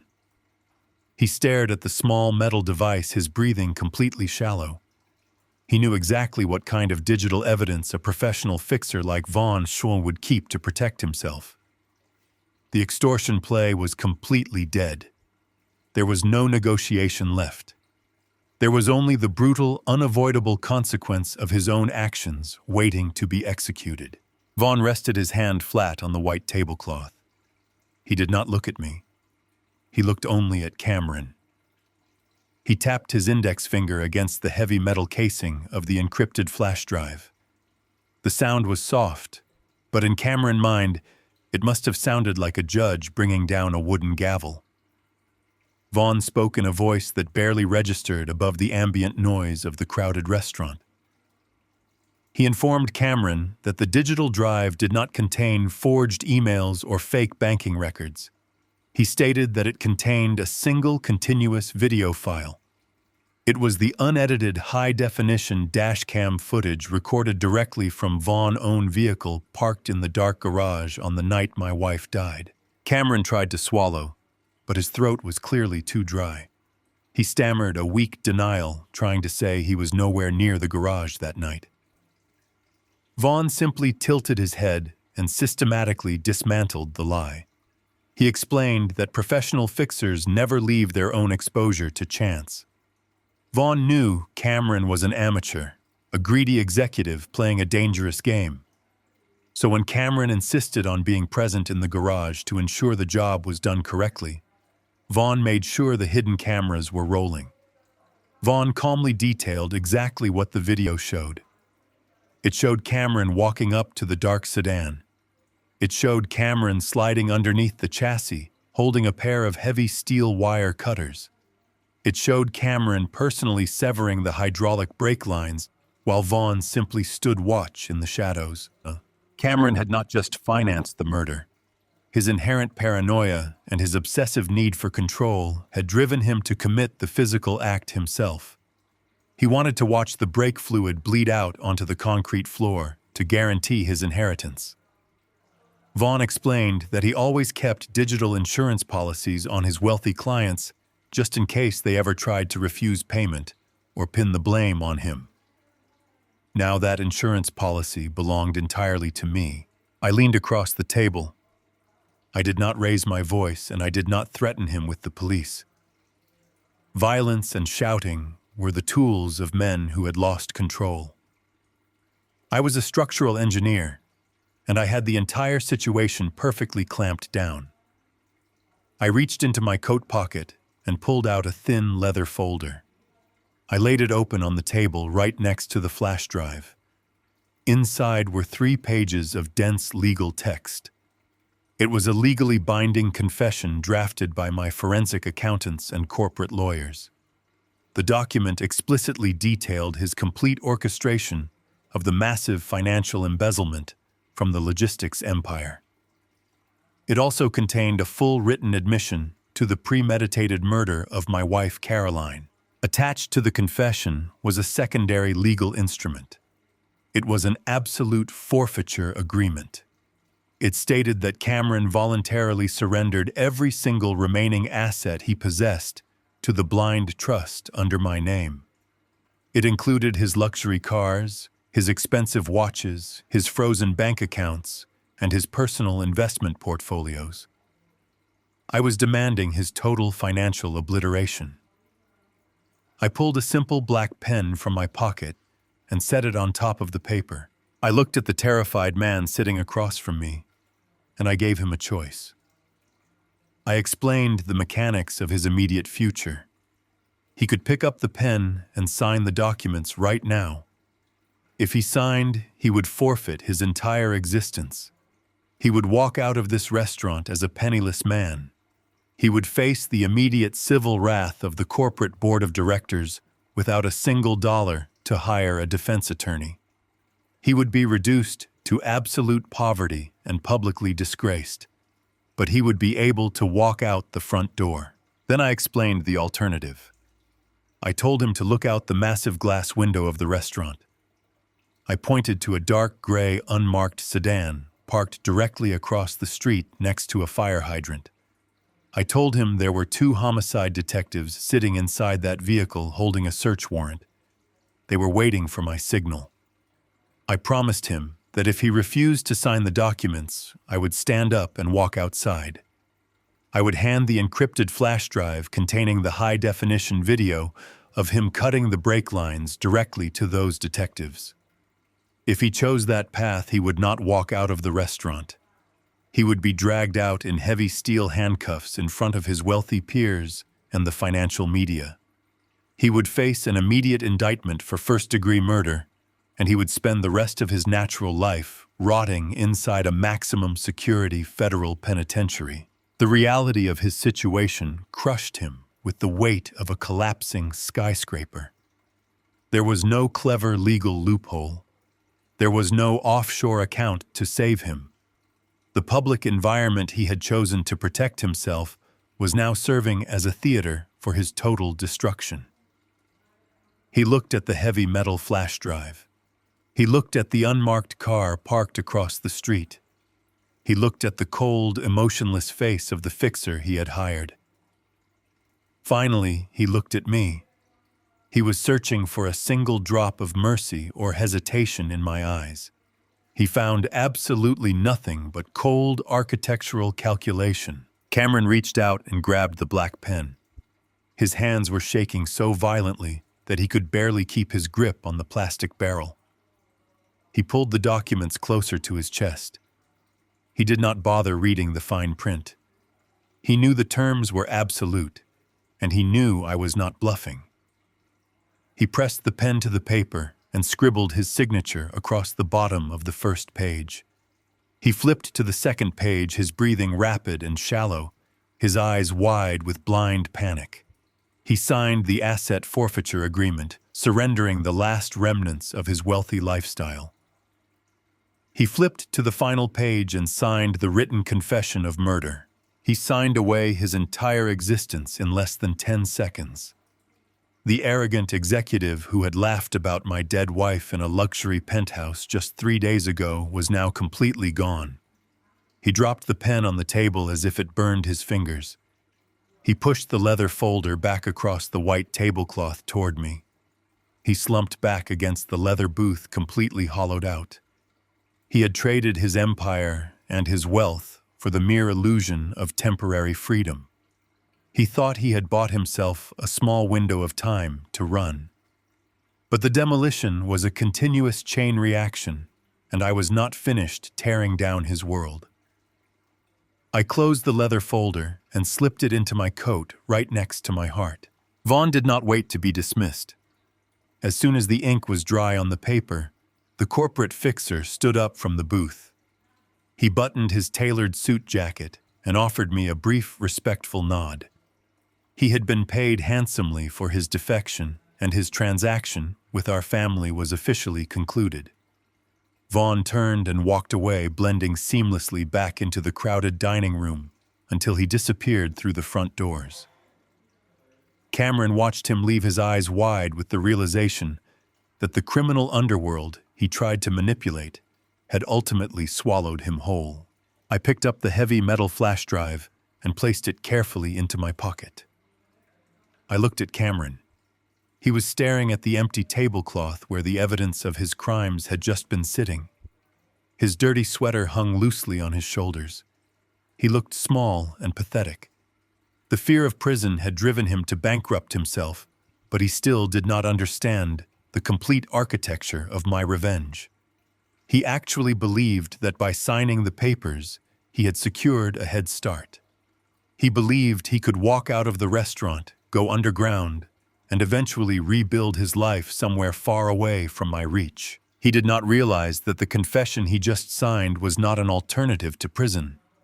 It was simply the primer for the final explosive charge. I wanted him to lose his money, his pride, and his hope before the police ever touched him. I wanted him to feel the exact moment his freedom evaporated. I slid to the edge of the leather booth and stood up. I looked down at him one last time. I told him he was free to leave the table. I told him to run as fast as he possibly could.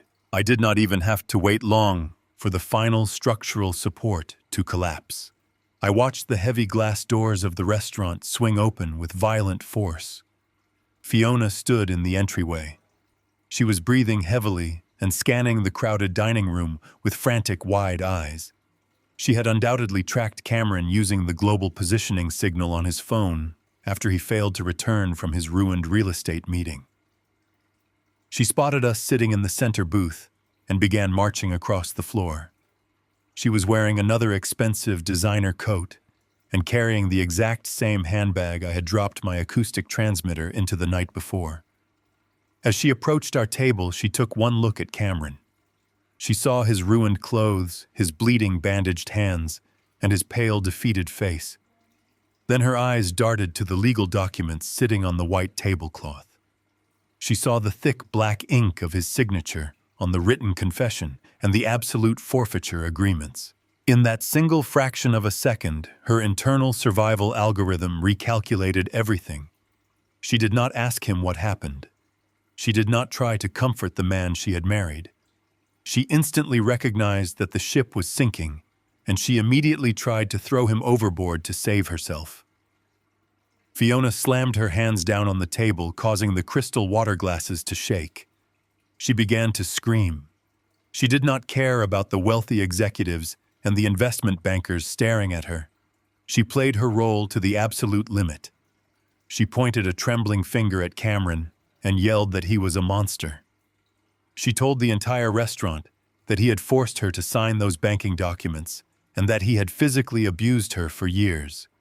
She cried real tears, swearing to me that she knew absolutely nothing about her mother being murdered. She dropped to her knees right beside our booth, grabbing my arm and begging me to believe that she was just an innocent victim trapped in his web of lies. Cameron slowly lifted his head and looked at his wife. He was completely drained of life, but even he seemed shocked by the absolute speed of her betrayal. He opened his mouth to defend himself, but the words caught in his dry throat. He just stared at her, realizing that he had killed a woman for a wife who would feed him to the wolves without a second thought. I looked down at my daughter kneeling on the floor. I felt the familiar cold weight of the engineer taking over my mind. A bridge does not collapse because of a single gust of wind. It collapses because the internal materials are fundamentally rotten. Fiona was rotten to her very core. I gently pulled my arm out of her grasp. I did not yell at her. I simply reached into my pocket and pulled out my smartphone. Earlier that morning, before I ever stepped foot inside the restaurant, I had made a specific architectural arrangement. I had walked into the manager office and handed him a very generous stack of $100 bills.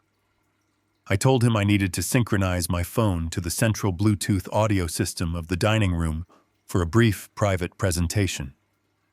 The manager had gladly given me the digital pairing code.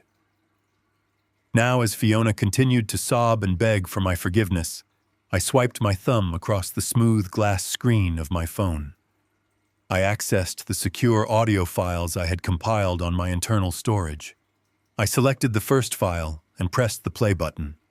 I turned the volume on my device all the way up, which fed the signal directly into the restaurant overhead speakers. The ambient jazz music playing in the dining room cut out instantly. It was replaced by the crisp, high-definition audio recording I had captured the previous night. Fiona ragged, hyperventilating sobs echoed from the speakers mounted in the high ceiling. The entire restaurant fell dead silent. Every single patron stopped eating and turned to look upward, trying to locate the source of the noise. Then the recording shifted. The crying stopped completely. The loudspeakers broadcast the sound of Fiona's calm, cold, whispering voice. Everyone in the room heard my daughter call me an old fool. They heard her explicitly tell Cameron that I was buying the entire victim routine hook, line, and sinker. They heard her order him to get the offshore passports ready so they could escape with my $5 million. Fiona stopped crying immediately. The fake tears dried up on her face, leaving dark streaks of ruined makeup. She scrambled up from the floor, her eyes darting around the massive room. She realized the voices were coming from the ceiling, and that every single wealthy executive in the restaurant was listening to her true nature. She lunged forward, trying to grab my phone from my hand, but I smoothly slid it back into my coat pocket, keeping the wireless connection active. She began to stammer desperately, trying to claim the audio was fabricated or taken entirely out of context. She looked at the surrounding tables, trying to garner sympathy, but the people looking back at her were staring with absolute revulsion. The illusion of the grieving, abused daughter was crumbling into dust right in front of her eyes. But I was not finished demolishing her reality. I tapped my phone screen through the thin fabric of my coat pocket, selecting the second audio file. This was the file I had retrieved from the encrypted flash drive Vaughn left on the table. Professional fixers record absolutely everything to ensure they have total leverage over their wealthy employers. The speakers above us crackled slightly as the new digital file began to play. It was a recorded phone call between Fiona and Cameron from the exact day before Caroline died. The acoustic quality was pristine. Cameron's voice echoed through the dining room, sounding nervous and deeply hesitant. He was asking Fiona if she was absolutely sure they should go through with the violent plan. He said it seemed too risky and that maybe they should just try to hide the embezzled money and flee the state. Then Fiona's voice filled the cavernous room. There was no hesitation in her tone. There was no fear, and there was absolutely no mercy. There was only cold, calculating malice. She told Cameron to stop acting like a coward. The speakers broadcast her exact words to the entire silent crowd. She told him that if Caroline found the hidden ledger, they would both go to federal prison for decades. Then she gave the explicit, fatal order. She told Cameron to make absolutely sure the brake fluid drains completely before she hits the highway. She told him to cut the lines clean and let gravity do the rest of the work. The words hung in the air of the restaurant, heavy and suffocating. It was undeniable proof of premeditated murder. She was not just a terrified bystander caught in a bad marriage. She was the absolute mastermind who had directed the assassination of her own mother to protect her stolen wealth. The psychological impact of those words hitting the public airwaves was catastrophic.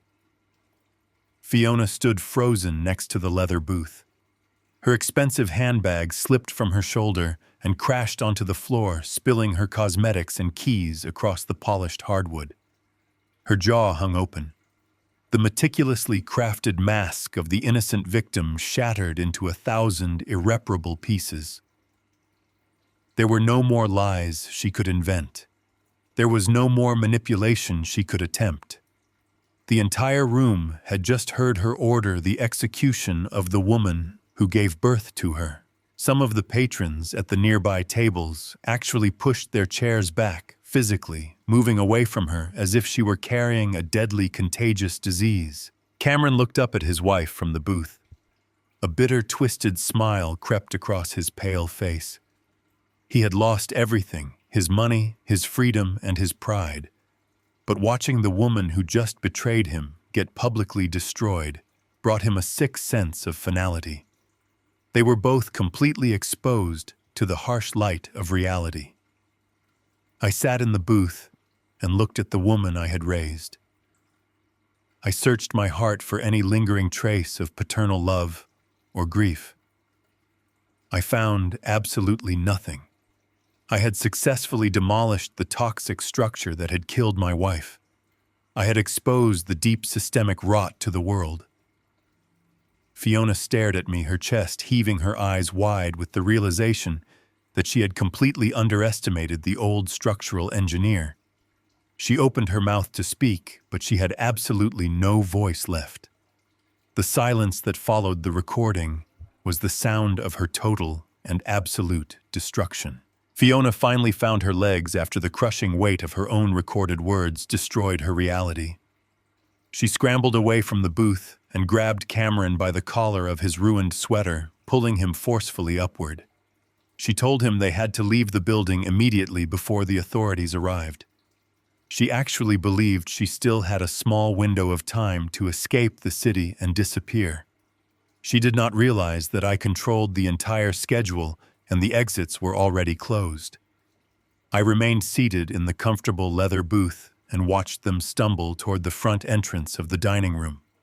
I had chosen this exact restaurant in the center of the financial district for a very specific architectural reason. It was not just a crowded public space with heavy surveillance. The main dining room shared a grand foyer with a massive private event space. For the last 10 years, Caroline had hosted the annual corporate charity gala for her logistics empire in that exact ballroom. The gala was scheduled to begin at 2 in the afternoon today.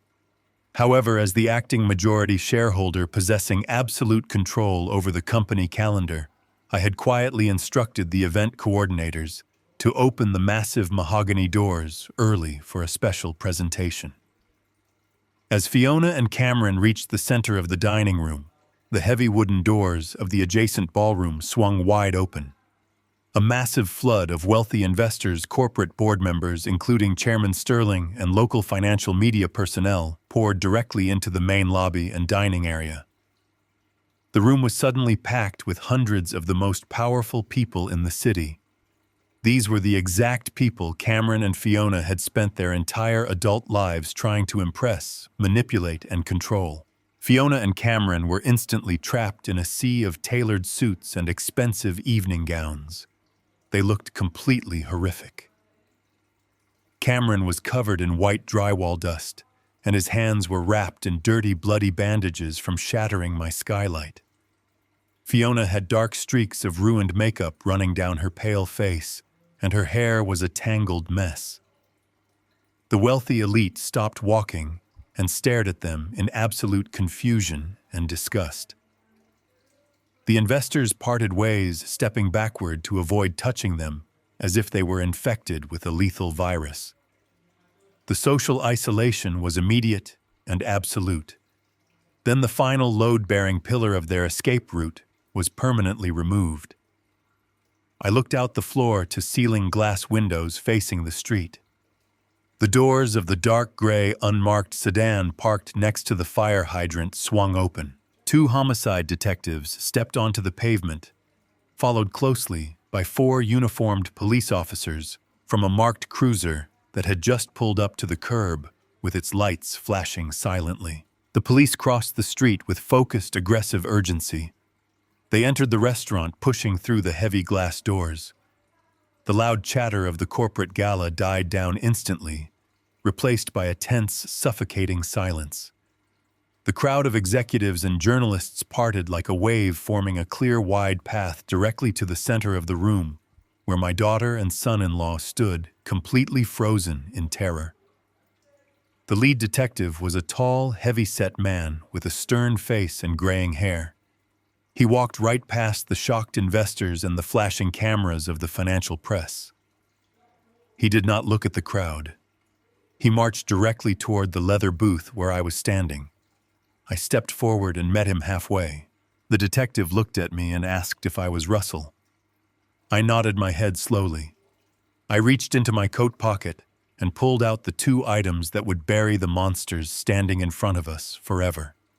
I handed him the heavy metal encrypted flash drive that Vaughn, the corporate fixer, had left on the table. I told the detective that the drive contained unedited, high-definition video footage of Cameron physically severing the brake lines on my wife's vehicle in the dark parking garage.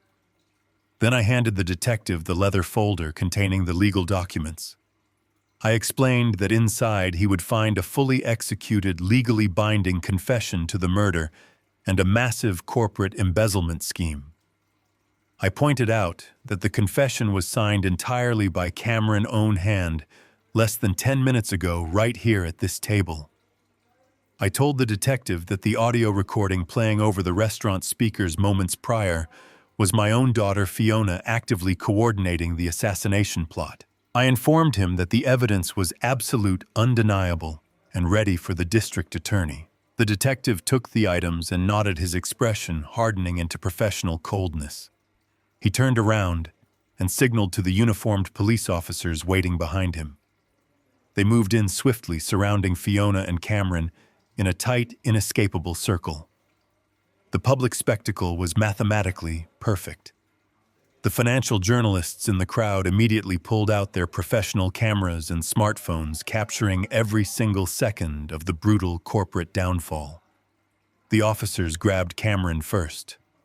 He did not fight back.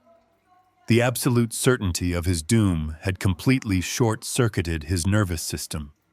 He simply let his head fall forward, staring blankly at the polished hardwood floor as the officer pulled his arms behind his back. The sharp, metallic click of the heavy steel handcuffs snapping shut echoed loudly in the quiet room. The arrogant architect of the financial fraud was officially a prisoner stripped of everything he had ever valued. Fiona, however, did not go quietly into the dark. When the second uniformed officer reached for her arm, the primal panic finally overwhelmed her completely. She tried to pull away, screaming at the top of her lungs that there was a massive mistake and that she was completely innocent. She thrashed violently against the officer, dropping her expensive designer handbag onto the floor. The contents spilled across the hardwood, joining the shattered remnants of her carefully constructed life of luxury. Two more officers had to step in, grabbing her shoulders and forcing her arms forcefully behind her back. She kicked and struggled, tearing the seam of her expensive trench coat, but the physical force of the law was overwhelming. The steel handcuffs clicked tightly around her wrists, locking her in place. The lead detective stood directly in front of them and began to recite their Miranda rights, his loud, authoritative voice booming over the silent crowd of corporate elites.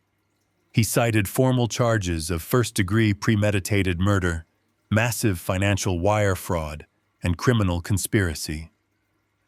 Every single word he spoke was a heavy steel nail driven into their coffins, broadcast directly to the very people they had tried to rule.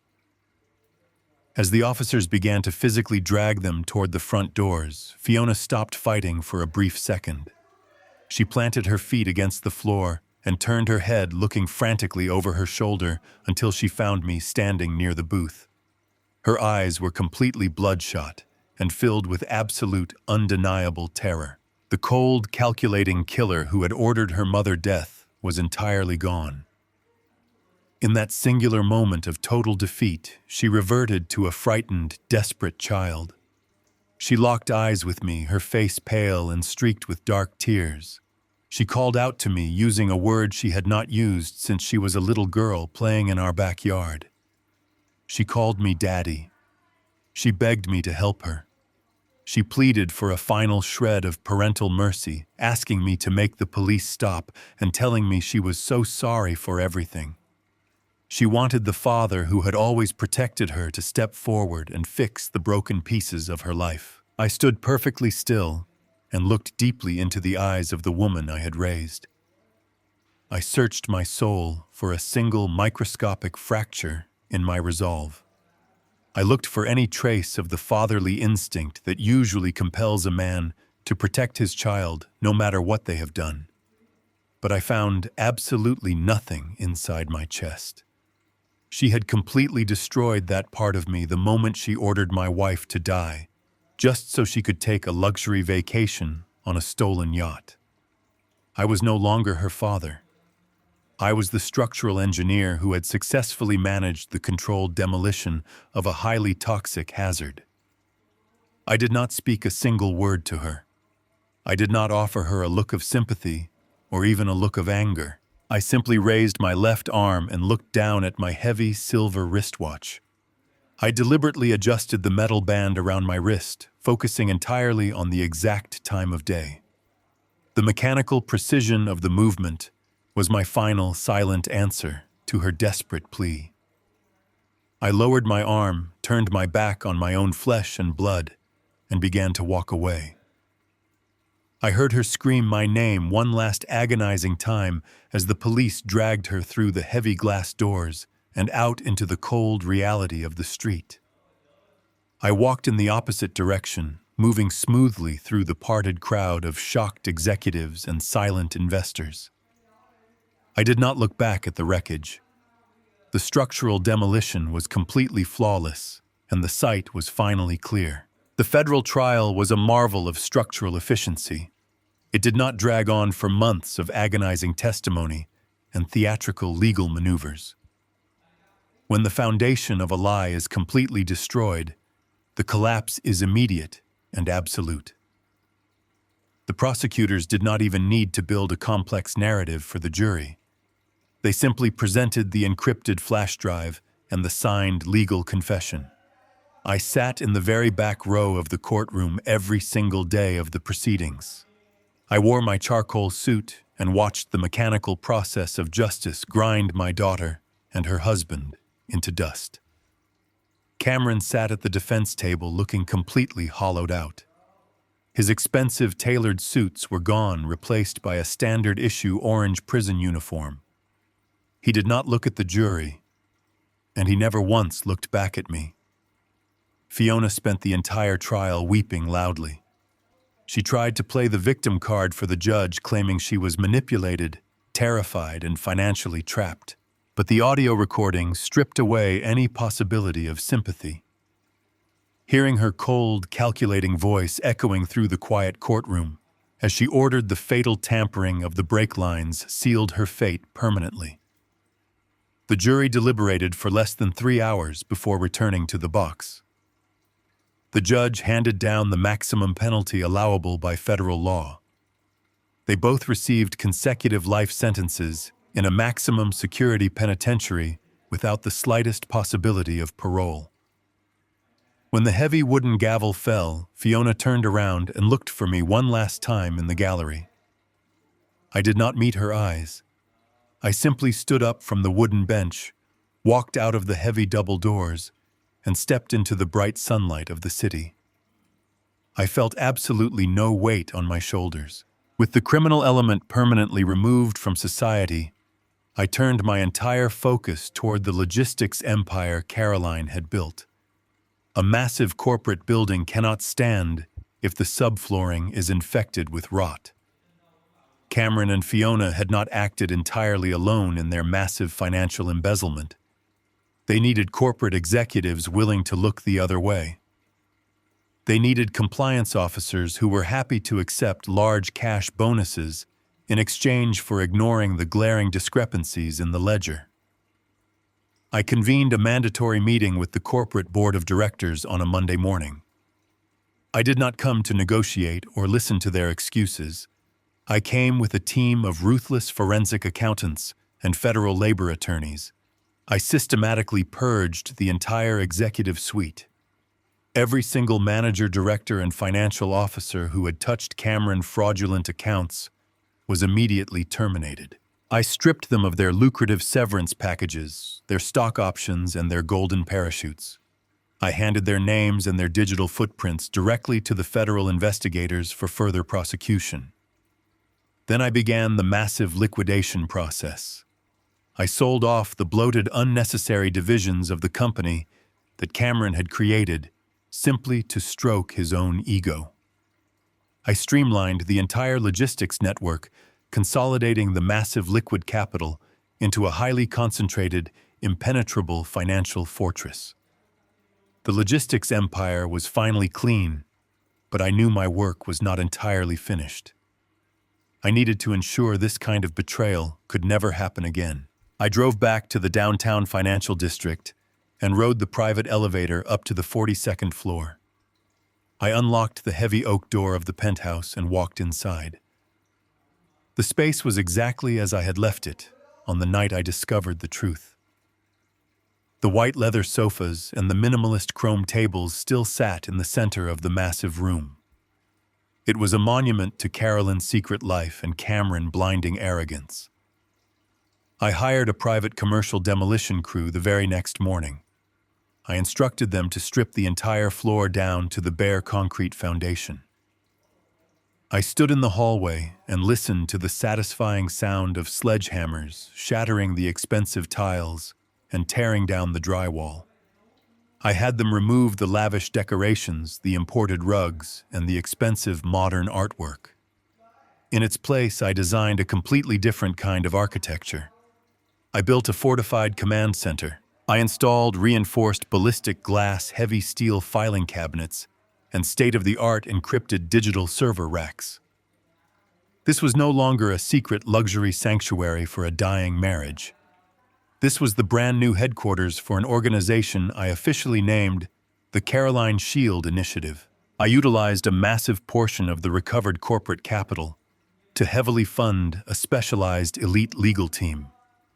I hired the most aggressive corporate fraud attorneys, former federal prosecutors, and seasoned private investigators in the country. I paid them double the standard corporate rate to ensure their absolute loyalty and relentless dedication.